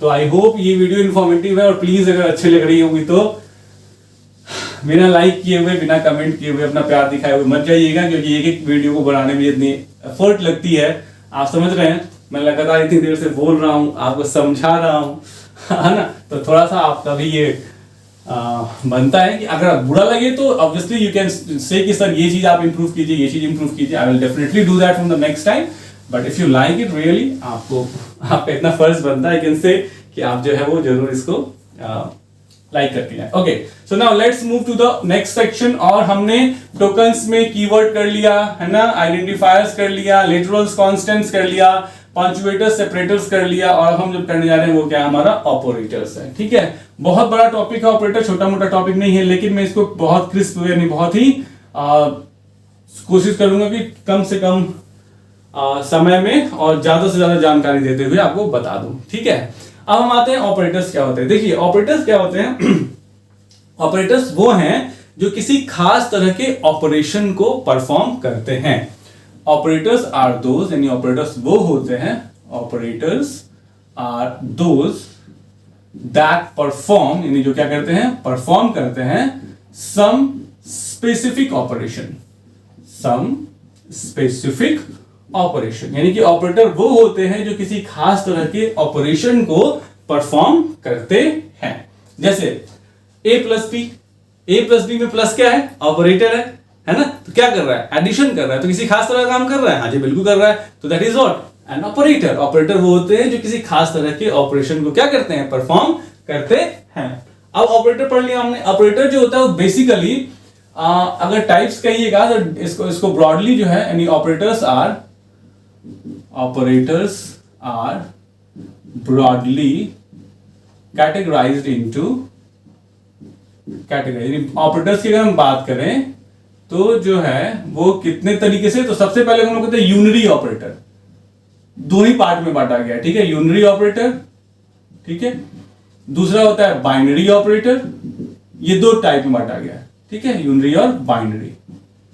यूनरी का मतलब क्या होता है, ओनली वन ऑपरेंड, जिसको सिर्फ एक ऑपरेंड चाहिए होता है, ओनली वन ऑपरेंड। अब आप कहेंगे सर ऑपरेंड क्या होता है, ये तो आपने बताया ही नहीं, आपने बताया नहीं कि ऑपरेंड क्या होता है, ठीक है। तो देखो होता क्या है कि जैसे हम लिखते हैं ना a प्लस बी, है ना, तो प्लस जो है वो क्या हो गया, ऑपरेटर हो गया। Plus is what, plus is operator. और ये जो a और b है ये हमारा क्या होता है, इट बिकम्स द ऑपरेंड, यानी जिस पर प्रोसेसिंग हो रही होती है, जिन वैल्यूज पे, जिन वेरिएबल्स पे प्रोसेसिंग हो रही होती है, उसको हम लोग क्या कहते हैं, we tell it them as what, operand. उसको हम लोग ऑपरेंड कहते हैं। और जो ऑपरेशन हो रहा होता है उसको हम लोग ऑपरेटर कहते हैं।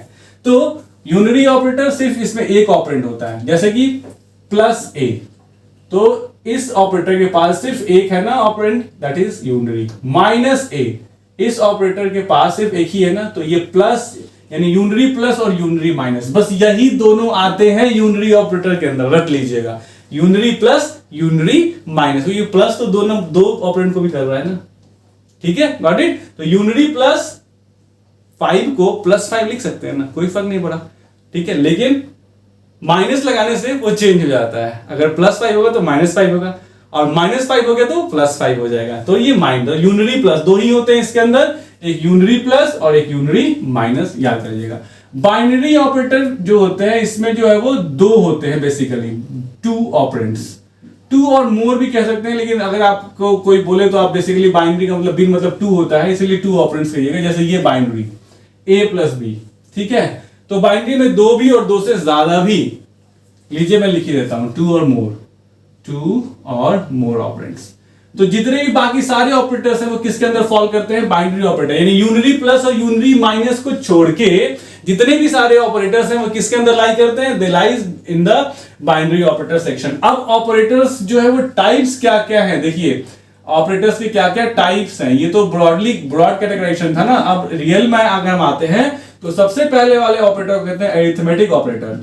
अरिथमेटिक ऑपरेटर का मतलब वो ऑपरेटर जो मैथमेटिकल ऑपरेशंस को परफॉर्म करते हैं, ठीक है, परफॉर्म्स मैथमेटिकल ऑपरेशन, यानी ये वो ऑपरेटर्स होते हैं जो मैथमेटिकल ऑपरेशंस को परफॉर्म करते हैं। ये तो आप मेरे से ज्यादा अच्छे से जानते होंगे, है ना बचपन से आप लोग, हम भी पढ़े हैं, आप भी के हम भी पढ़े, है ना। जैसे फॉर एग्जांपल अगर हम अरिथमेटिक ऑपरेटर की बात करें तो कौन कौन से होता है, प्लस है, माइनस है, मल्टीप्लाइड बाई है, डिवाइड है, ठीक है, मॉड्यूलस है। ये एक एक्स्ट्रा आता है, इसको हम लोग क्या कहते हैं, मॉड्यूलस। मॉड्यूलस क्या करता है, देखिए प्लस का काम तो आपको पता ही है, माइनस का काम भी पता है, मल्टीप्लाइड का, डिवाइड का काम पता है, मॉड्यूलस एक मिलेगा हमें, मॉड्यूलस ऑपरेटर कहते हैं। परसेंट साइन को हम लोग क्या कहते हैं, what we tell it as what, modulus. Modulus क्या करता है, what it performs, it gives us remainder, ये हमें रिमाइंडर देता है, गिव्स अस रिमाइंडर, यानी ये एक ऐसा ऑपरेटर है जो हमें रिमाइंडर देता है और ये आगे चल के प्रोग्राम में बहुत यूज होने वाला है। जैसे अगर मैं कहता हूं 5 मॉडुलस 2, इसका मतलब क्या हुआ कि 5 को 2 से डिवाइड कीजिए, 2 2 जा 4, रिमाइंडर कितना बचा 1, और यही आपका क्या हो जाएगा आंसर। सो अगर आप लिखेंगे 5 modulus 2, it is going to give you 1।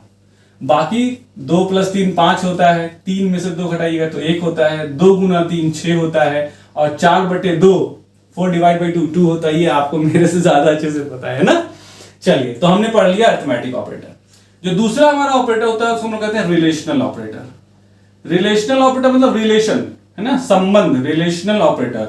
Relational operator का मतलब होता है कि जो दो, देखो रिलेशन निकालने के लिए कम से कम 2 चीजें चाहिए, कौन बड़ा है कौन छोटा है ना, इसके लिए क्या चाहिए होता है हमें चाहिए होता है रिलेशनल ऑपरेटर। तो रिलेशनल ऑपरेटर्स क्या होते हैं, तो relational operators are used to, यानी रिलेशनल, RELA, रिलेशनल की स्पेलिंग गलत हो गई, RELATION, रिलेशनल ऑपरेटर्स जो होते हैं, relational operators are used to, यानी इनका यूज किया जाता है, किस लिए यूज किया जाता है इनका, कंपेयर टू और मोर वैल्यूज, कंपेयर करने के लिए किसको, 2 और मोर वैल्यू, यानी 2 या 2 से ज्यादा वैल्यूज को कंपेयर करने के लिए हम किसका यूज करते हैं, हम रिलेशनल ऑपरेटर्स को यूज करते हैं। 2 या 2 से अधिक वैल्यूज को कंपेयर करने के लिए हम किसका यूज करते हैं, रिलेशनल ऑपरेटर यूज करते हैं। कौन कौन से हैं relational operators, greater than, less than, greater than equal to, less than equal to.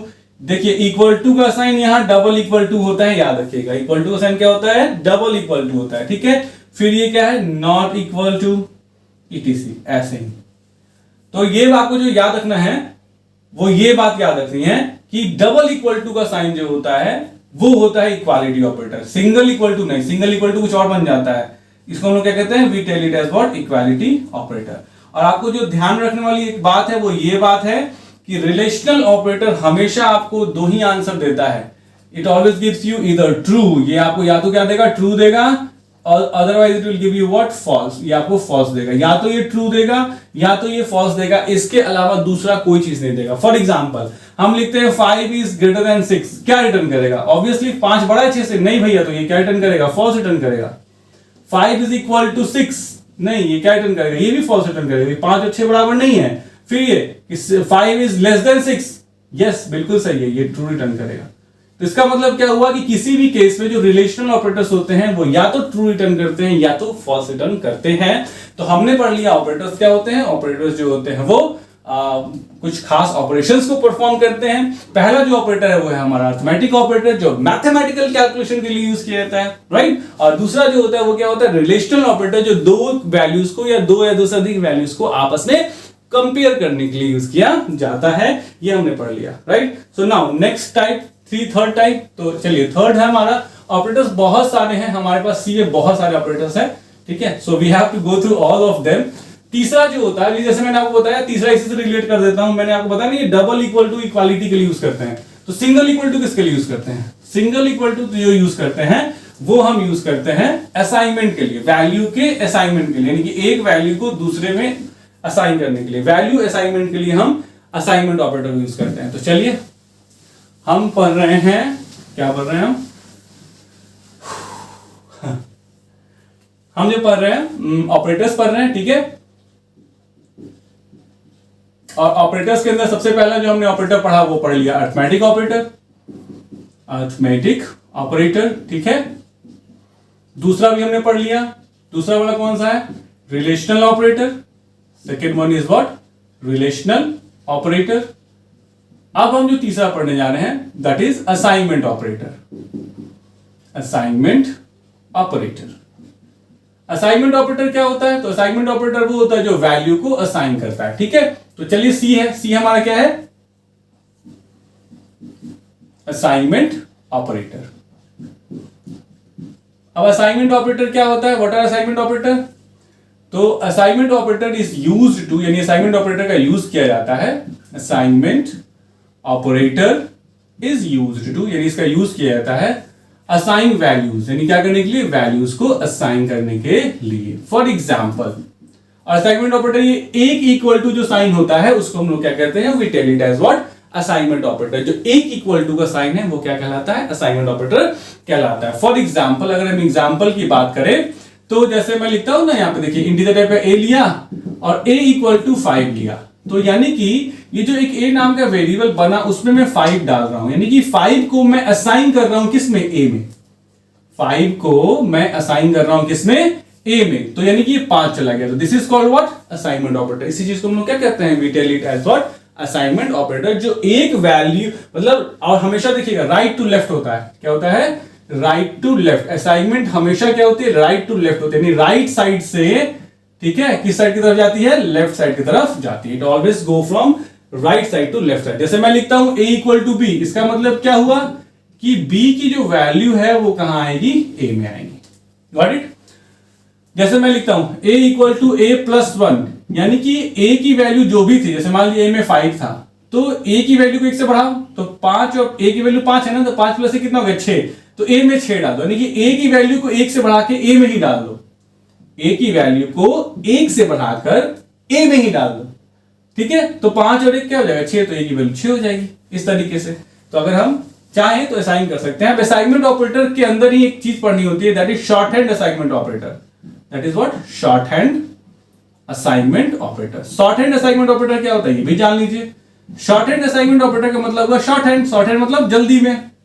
जैसे कि मैंने अभी आपको बताया ना कि a equal to a plus 1, इसी चीज को हम चाहे तो लिख सकते हैं a प्लस इक्वल टू 1। यानी कि आप चाहे तो ये लिखिए a equal to a plus 1 लिखिए, आप चाहे तो ये लिखिए a प्लस इक्वल टू 1।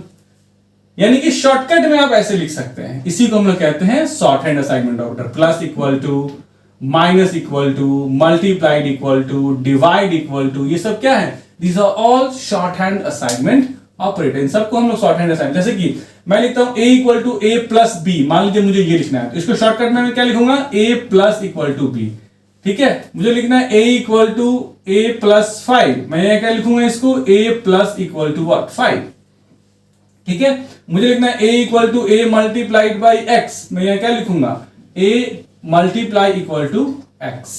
तो मतलब इन चीजों को जो हम लंबा लिख रहे थे ना, ब्रॉड ज्यादा लिखना पड़ा था, इसकी मदद से हमने इसको शॉर्ट कर दिया, and that's why it is called as what? It is called as what? Assignment operator. तो हमने तीसरा ऑपरेटर पढ़ लिया, that is what? Assignment operator. ठीक है, चौथा ऑपरेटर चलते हैं, नेक्स्ट ऑपरेटर पे चलते हैं। नेक्स्ट ऑपरेटर बहुत ही ज्यादा इंपॉर्टेंट ऑपरेटर है, एंड दैट इज व्हाट? वो है हमारा लॉजिकल ऑपरेटर। बहुत ही ज्यादा इंपॉर्टेंट ऑपरेटर है, याद रखिएगा। हमारे पूरे प्रोग्रामिंग जर्नी में बहुत ही ज्यादा, इवन नहीं कि सी में बल्कि C++ में, जावा में, पाइथन में, किसी भी प्रोग्रामिंग लैंग्वेज में आप जाएंगे ये सारे ऑपरेटर्स मिलेंगे ही मिलेंगे। लेकिन सबसे ज्यादा आपको जो फोकस करना है वो हमारा डी सेक्शन है, that is what? Logical operator. Logical operator पे आपको बहुत ज्यादा फोकस करना है। समझने वाली चीज है, थोड़ा सा समझ लीजिए, बहुत जल्दी खत्म हो जाएगा, कोई बड़ी चीज नहीं है, समझने वाली बात है ना। देखो, जो चीज आपने अगर समझ लिया तो फिर तो कोई दिक्कत ही नहीं है, रटना है तो फिर रटते रह जाओ, लाइफ टाइम कोई फायदा नहीं होगा। प्रोग्रामिंग में अगर अपना करियर बनाना है तो रट के तो कुछ नहीं होगा। ऑल अबाउट योर लॉजिक, हर चीज जो है वो लॉजिक है। ठीक है, देखिए लॉजिकल ऑपरेटर्स क्या होता है?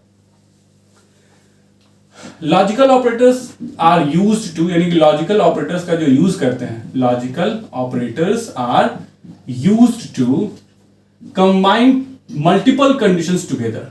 कंबाइन मल्टीपल कंडीशंस टुगेदर, यानी कि मल्टीपल कंडीशंस को जो है वो अगर आपको आपस में क्या करना हो? कंबाइन करना हो, तो हम किसका यूज करते हैं? लॉजिकल ऑपरेटर्स का यूज करते हैं।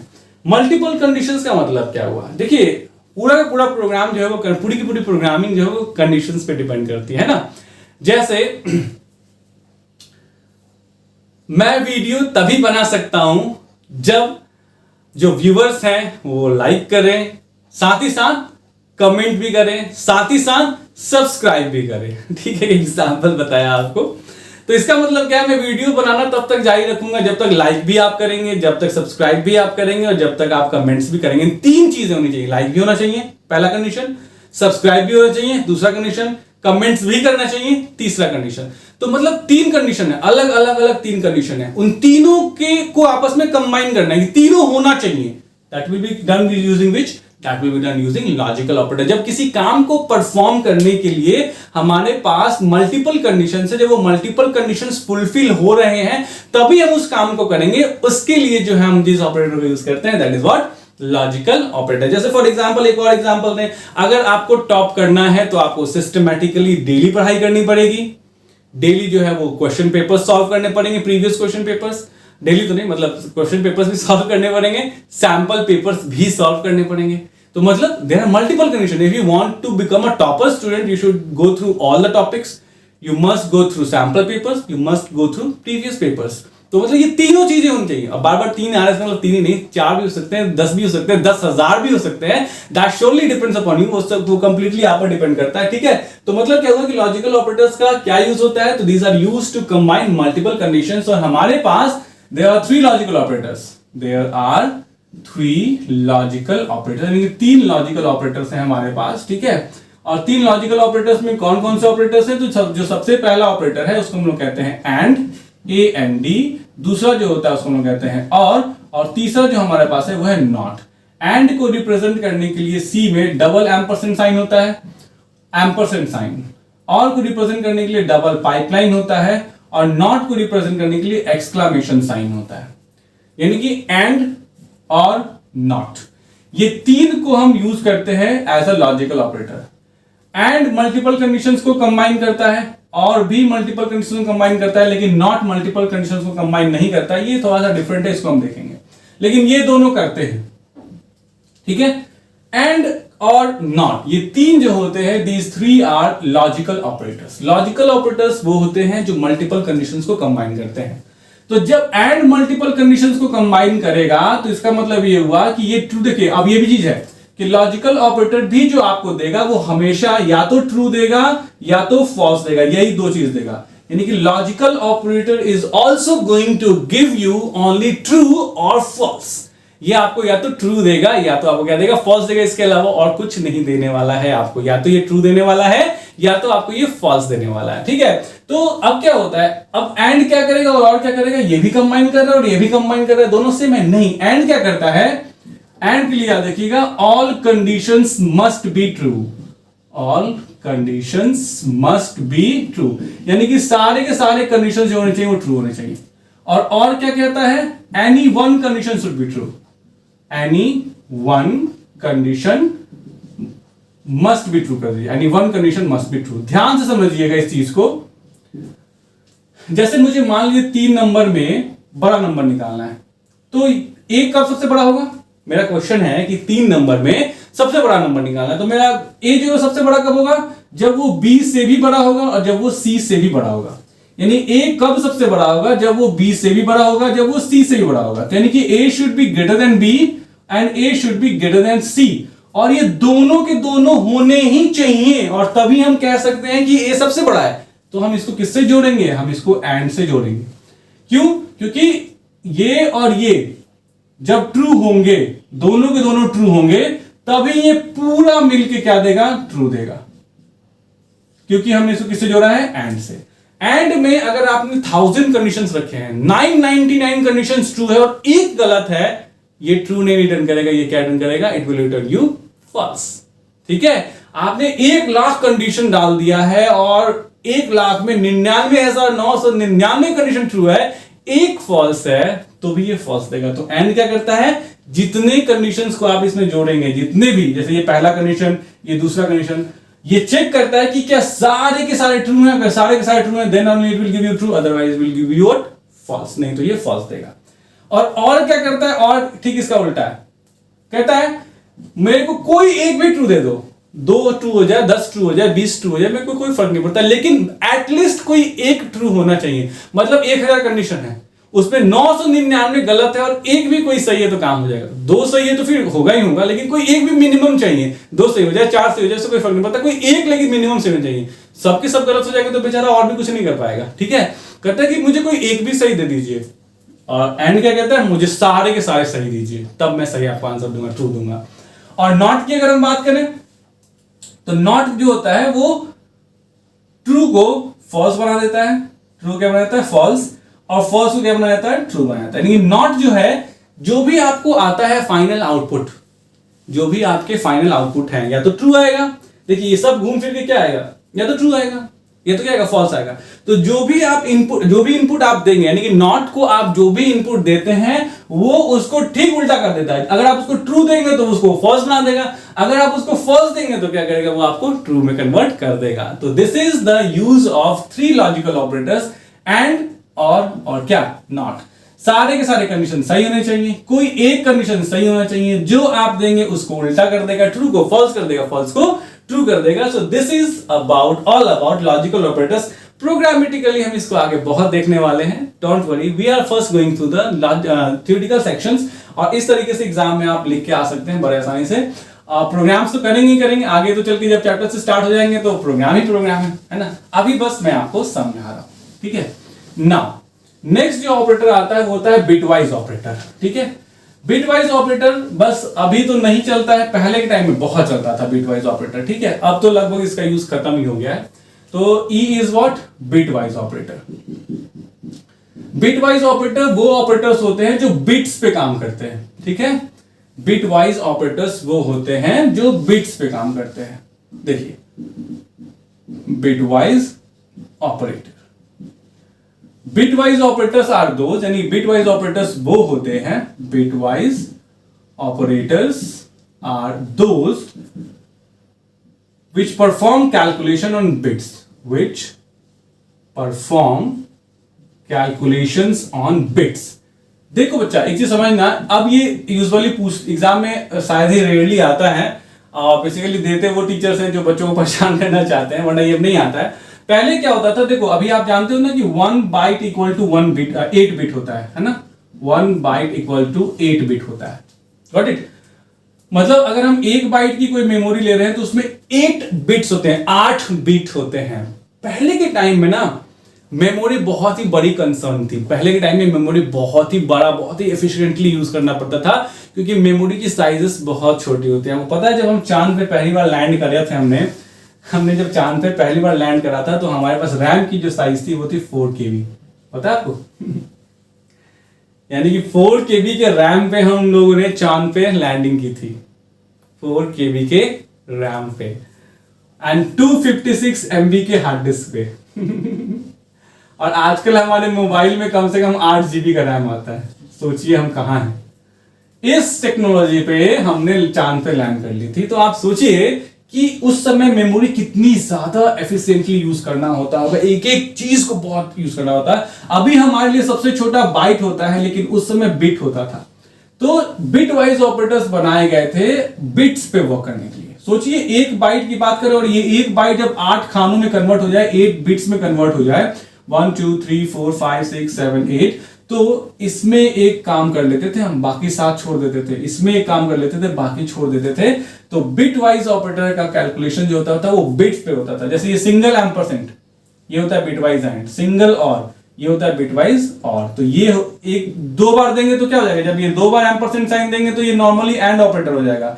जब 2 बार पाइप साइन देंगे तो ये नॉर्मली और ऑपरेटर हो जाएगा। जब सिंगल देंगे तो ये हो जाएगा बिटवाइज एंड, ठीक है। जब सिंगल देंगे पाइपलाइन तो ये क्या हो जाएगा, बिटवाइज और। इससे ज्यादा एग्जाम में आपको लिखने की जरूरत नहीं है। तो बिटवाइज ऑपरेटर्स जब हम मेमोरी के लिए बहुत कंसर्न थे, मेमोरी बहुत ही ज्यादा इंपॉर्टेंट चीज होती थी, बहुत ही एफिशिएंटली यूज करना होता था, उस समय हम बिटवाइज ऑपरेटर्स को यूज करते थे।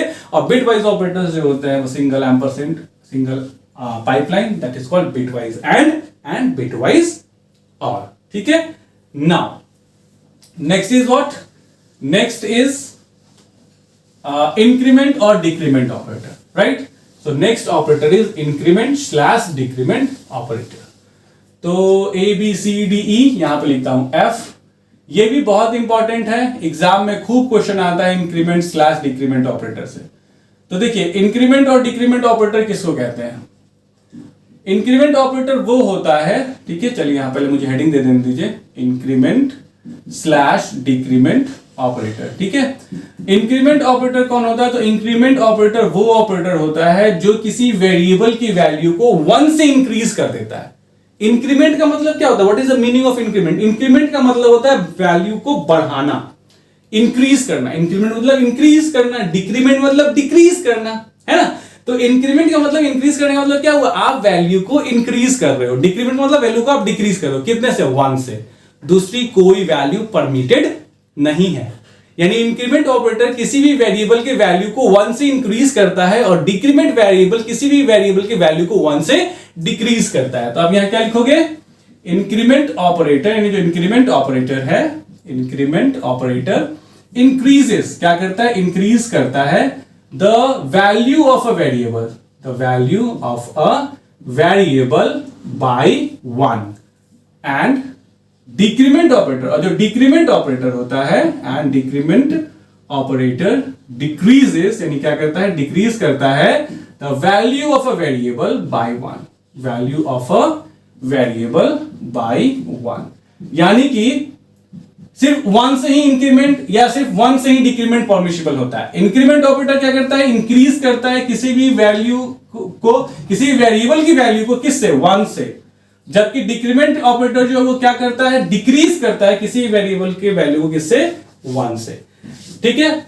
इंक्रीमेंट को हम डिनोट करते हैं प्लस से, डिक्रीमेंट को डिनोट करते हैं माइनस से। यानी 2 बार प्लस का साइन देंगे तो वो बन जाएगा इंक्रीमेंट ऑपरेटर, और 2 बार माइनस का साइन देंगे तो वो बन जाएगा डिक्रीमेंट ऑपरेटर। ठीक है। जैसे फॉर एग्जांपल ध्यान से देखिएगा, मैं लिखता हूं इंट a = 5, ठीक है, और अगले लाइन में लिख देता हूं a++।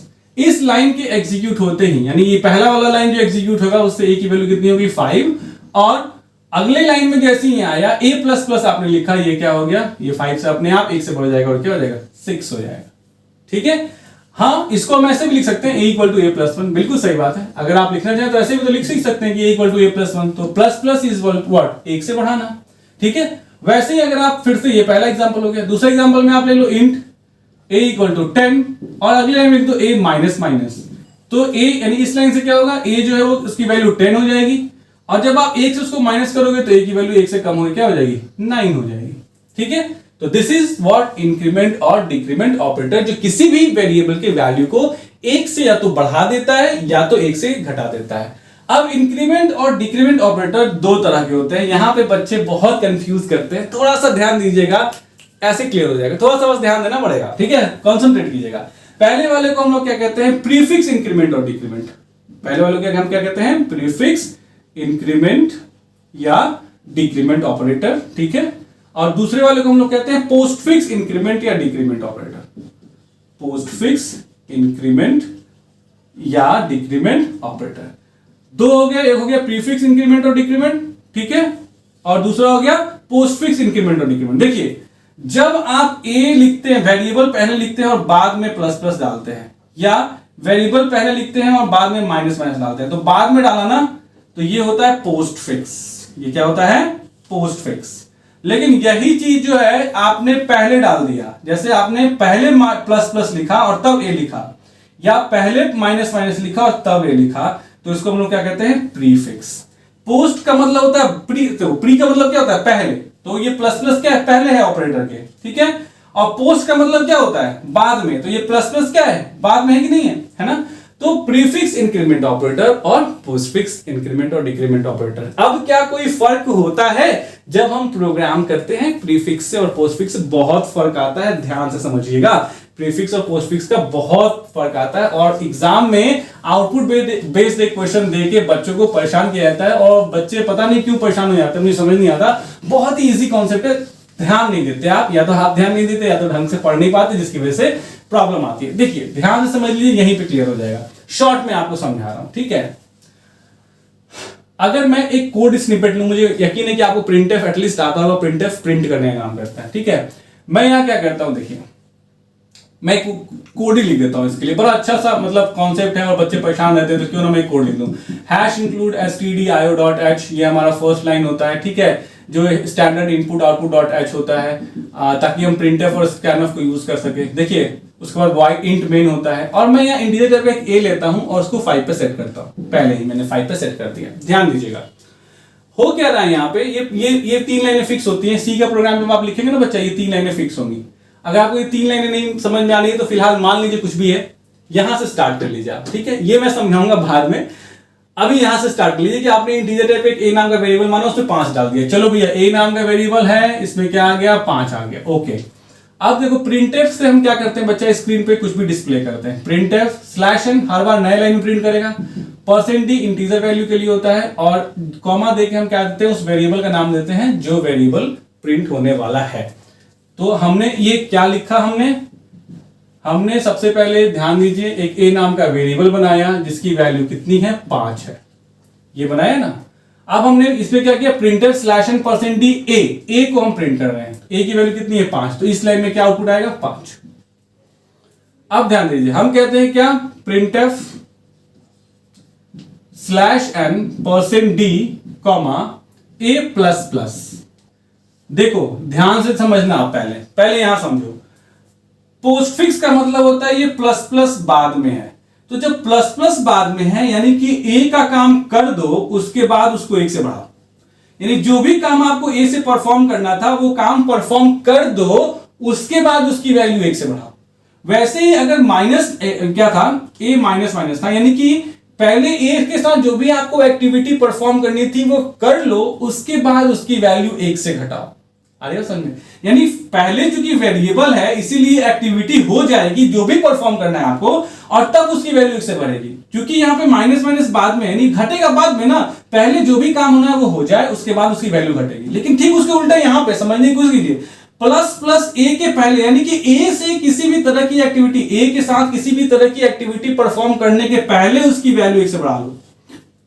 ए के साथ किसी भी तरह की एक्टिविटी परफॉर्म करने से पहले एक, मतलब पहले 1 से उसकी वैल्यू क्या कर लो, घटा लो। यानी यहां पहले वैल्यूज के साथ काम कर लो तब बढ़ाओ, यहां पहले बढ़ा लो तब वैल्यूज के साथ काम करो, तो पोजीशन से क्लियर हो जाएगा। ठीक है, देखिए अब यहां पे क्या है, मैं प्रिंट की एक्टिविटी परफॉर्म कर रहा हूं, इंटीजर प्रिंट करना है ए को, तो पहले ए है ना, तो हाँ ए की वैल्यू कितनी है 5, तो 5 पहले प्रिंट हो गया, उसके बाद प्लस प्लस था, यानी कि अब उसकी एक वैल्यू 1 से बढ़ जाएगी, 1 से वैल्यू बढ़ क्या हो जाएगी 6 हो जाएगी, यानी पहले प्रिंट हो गया तब उसकी वैल्यू 1 से बढ़ी। अगले लाइन में printf slash N percent D comma, मैं अब करता हूं फिर से ए प्लस प्लस को प्रिंट करता हूं, सपोज कीजिए, तो कह रहा है इंटीजर प्रिंट करो, किसको, ए को, तो ए की कितनी वैल्यू है 6, तो ए की वैल्यू यहां प्रिंट हो जाएगी पहले 6, उसके बाद प्लस प्लस है तो उसके बाद 1 से वैल्यू उसकी क्या हो जाएगी, इंक्रीज हो जाएगी और 7 हो जाएगा। अगली बार मैं क्या करता हूं, प्रिंट करता हूं printf slash N percent D comma minus minus A, इसका मतलब वो इंटीजर प्रिंट करना है और ए को पहले घटा लो, पहले क्योंकि पहले है ना माइनस माइनस, तो पहले ए को घटा लो, तो ए को घटा देगा तो क्या हो जाएगा 6 हो जाएगा ना, उसके बाद ए को यूज करो, तो उसके बाद ए को यूज करेगा तो अभी भी 6 ही आएगा। Got it. वैसे मैं यहां कहता हूं printf slash N percent D comma A plus plus, फिर कहता हूं क्या printf slash N percent D comma plus plus A, फिर यहां कहता हूं printf percent D slash N, sorry slash N percent D A minus minus, और फिर यहां कहता हूं क्या printf slash N percent D comma minus minus A return 1, return 0, और ये प्रोग्राम 1। अब देखिए यहां तक हमने क्लियर कर लिया, 6 था, अब 6 ए की वैल्यू है, यहां इस लाइन में आइए, कहता है इंटीजर वैल्यू को प्रिंट कीजिए, हाँ जी भैया ठीक है, तो ए पहले है ना, तो ए को ले लीजिए, ए में कितना है 6, तो ए को ले लीजिए भैया, काम कर लिया, हाँ कर लिया, अब उसको प्लस प्लस करना है तो 1 से इंक्रीज कर दीजिए, लीजिए कर दिया 7 हो गया। अगली लाइन में आइए, इंटीजर वैल्यू हाँ जी है, प्लस प्लस ए है, तो भैया ए के पहले प्लस प्लस है तो नहीं ए का काम पहले कर लो, प्लस प्लस कर लो, तो प्लस प्लस कर लिया तो ये कितना हो गया 8 हो जाएगा पहले, और जब पहले आपने ए को जोड़ के 8 बना दिया है तो इस बार क्या प्रिंट होगा 8 ही तो प्रिंट होगा। Got it. नाउ अगले लाइन में आइए, कहता है इंटीजर वैल्यू ओके, पहले ए है तो पहले ए का काम कर लो, ए भी कितना 8, तो 8 के साथ काम कर लो, प्रिंट कर दो, उसके बाद उसकी वैल्यू 1 से घटा दो, लो भैया 1 से घटा दिया 7। यहां पे फिर से इंटीजर वैल्यू, ए को पहले घटा लो, तो ए को पहले घटा लो तो कितना हो जाएगा 6, तब प्रिंट करो, तो बड़ा सिंपल सा काम है, समझ लीजिए कॉन्सेप्ट, आई थिंक समझ में आ ही गया होगा। पहले यूज कर लो ए को तब बढ़ाओ, पहले यूज कर लो ए को तब घटाओ, पहले बढ़ा लो ए को तब यूज करो, पहले घटा लो ए को तब यूज करो। तो this was all about increment and decrement operator, तो ये भी हमने कर लिया। अब एक और ऑपरेटर है, ध्यान में आ गया, वो भी बता ही देता हूं फिर खत्म हो जाएगा हमारा ऑपरेटर सेक्शन खत्म। बहुत इजी है वो भी, है ना, क्या है वो, that is last and that is size of operator. Usually question उससे भी एग्जाम में आता है, that is what size of operator. ठीक है, तो EFG साइज ऑफ, और भी हो सकता है ऑपरेटर आपको मिले, ऐसा नहीं है कि नहीं मिलेगा, लेकिन जो इंपॉर्टेंट थे वो मैंने सारे ही करा दिए। ठीक है, तो साइज ऑफ ऑपरेटर क्या करता है, साइज ऑफ ऑपरेटर क्या परफॉर्म करता है, तो it gives a size of a data type और वेरिएबल, दिस रिटर्न्स, यानी ये हमें रिटर्न करता है the size of, returns the size of a data type और अ वेरिएबल। डेटा टाइप यानी ये क्या करता है, डेटा टाइप का या ये किसी वेरिएबल का क्या करता है, साइज रिटर्न करता है। ठीक है, in terms of bite, in terms of bite, यानी बाइट के कंसेप्ट में ये क्या करता है, यानी कि ये सिर्फ रिटर्न करेगा एक, यानी एक बाइट, बाइट आपको सोचना है, ये रिटर्न करेगा 2, यानी कि 2 बाइट, वो आपको मानना है। ठीक है, जैसे फॉर एग्जांपल मान लीजिए मैं कहता हूं इंटीजर टाइप का एक a, ठीक है, और a इक्वल टू 5। अब मैं क्या कहता हूं प्रिंट f, यानी प्रिंट कर रहा हूं मैं slash N integer value comma what size of int, तो साइज ऑफ एक ही वर्ड है, 2 वर्ड नहीं है, इंट यानी इंटीजर का साइज। ठीक है, तो ये क्या प्रिंट करेगा 2, क्योंकि इंटीजर कितने साइज का होता है 2 होता है, आजकल कहीं कहीं 4 भी है, तो डिपेंड करता है प्लेटफॉर्म पे, 2 बाइट्स, लेकिन यूजुअली 2 बाइट ही आप मानिएगा लिखने में। ठीक है, साइज ऑफ इंट 2 बाइट्स, तो 2 रिटर्न करेगा। अब आपको ये समझना है कि जो है वो 2 बाइट्स है। वैसे ही मैं क्या कहता हूं, प्रिंट करता हूं printf /n%d, size of a। तो इसका मतलब क्या हुआ कि आप चाहें तो यहां पे सीधे डेटा टाइप भी रख सकते हैं, आप चाहें तो वेरिएबल भी रख सकते हैं, दोनों में रख सकते हैं। अभी भी ये क्या रिटर्न करेगा, या तो 2 या तो 4, डिपेंड करता है आपके आईडीई के अनुसार। किसी आईडीई में इंटीजर 2 बाइट्स है, किसी आईडीई में 4 बाइट्स है। अभी ये एक कोड का स्निपेट हो गया। इसको फुल फ्लेश कोड बनाना है तो ऊपर #include लिख दीजिए, #include std.int main bracket open और लास्ट में रिटर्न 0 करके ब्रैकेट क्लोज कर लीजिए, खत्म हो गया, फुल फ्लेश प्रोग्राम हो गया। तो साइज ऑफ ऑपरेटर क्या करता है, what it returns, it returns the size of what, given data type, किसी डेटा दिए गए डेटा टाइप या किसी दिए गए वेरिएबल का ये साइज रिटर्न करते हैं। जैसे कि मैं कहता हूं साइज ऑफ कैर, तो साइज ऑफ कैर क्या रिटर्न करेगा, ये 1 रिटर्न करेगा, क्योंकि कैर का साइज 1 बाइट होता है। साइज ऑफ फ्लोट क्या रिटर्न करेगा, साइज ऑफ फ्लोट जो होता है वो 4 बाइट्स होता है, 4 बाइट रिटर्न करेगा। साइज ऑफ व्हाट, डबल का साइज कितना होता है, साइज ऑफ व्हाट डबल जो होता है 8 बाइट्स का होता है, इसलिए 8 रिटर्न करेगा। और इसी के साथ हमारा ऑपरेटर्स भी कंप्लीट होता है। अगर कुछ बच गया हो तो वो आप खुद से भी कर सकते हैं, क्योंकि अब जो होगा वो वैसा होगा जो आप अपने आप भी करेंगे तो बड़े आसानी से आप परफॉर्म कर पाएंगे। जो मोस्ट इंपॉर्टेंट थे, जिसमें सबसे important exam point of view से ये होता है और ये होता है, इंक्रीमेंट और डिक्रीमेंट ऑपरेटर और लॉजिकल ऑपरेटर, वो मैंने आपको बता दिया। तो इसी के साथ हमने प्रोग्रामिंग के इंट्रोडक्शन को कंप्लीट कर लिया, सी के भी इंट्रोडक्शन को कंप्लीट कर लिया, और इसी एक वीडियो में यहाँ पे हमने टोकन्स को भी क्या कर लिया, क्लियर कर लिया। और टोकन्स को भी पूरे ब्रॉडली हर एक सेक्शंस को हमने कंफर्म ढंग से सही से कर लिया। तो आई होप आपको ये वीडियो, ये एक्सप्लेनेशन पसंद आई होगी। अगर आई है तो प्लीज बिना लाइक किए हुए, बिना सब्सक्राइब किए हुए और बिना अपने दोस्तों के साथ शेयर किए हुए मत जाइएगा, क्योंकि आपको पता है एक एक वीडियो बनाने में कितने एफर्ट्स लगते हैं। और अगर हम एफर्ट कर रहे हैं तो हम आपसे बस इतना ही चाहते हैं कि एटलीस्ट आप हमें मदद करें इस चैनल को आगे ले जाने में। सो थैंक्स फॉर अगले वीडियोस में हम आगे एक एक करके ऐसे ही बड़े बड़े वीडियोस में एक एक टॉपिक्स को कवर अप करते रहेंगे, ताकि बहुत शॉर्ट टाइम में अगर आप ज्यादा पढ़ना चाहते हैं तो इन वन शॉर्ट वीडियो के जरिए आप पढ़ सके। तो आई होप आपको ये वीडियो, ये एक्सप्लेनेशन पसंद आई होगी। अगर आई है तो प्लीज लाइक, सब्सक्राइब और शेयर कीजिएगा। Thanks for watching the video.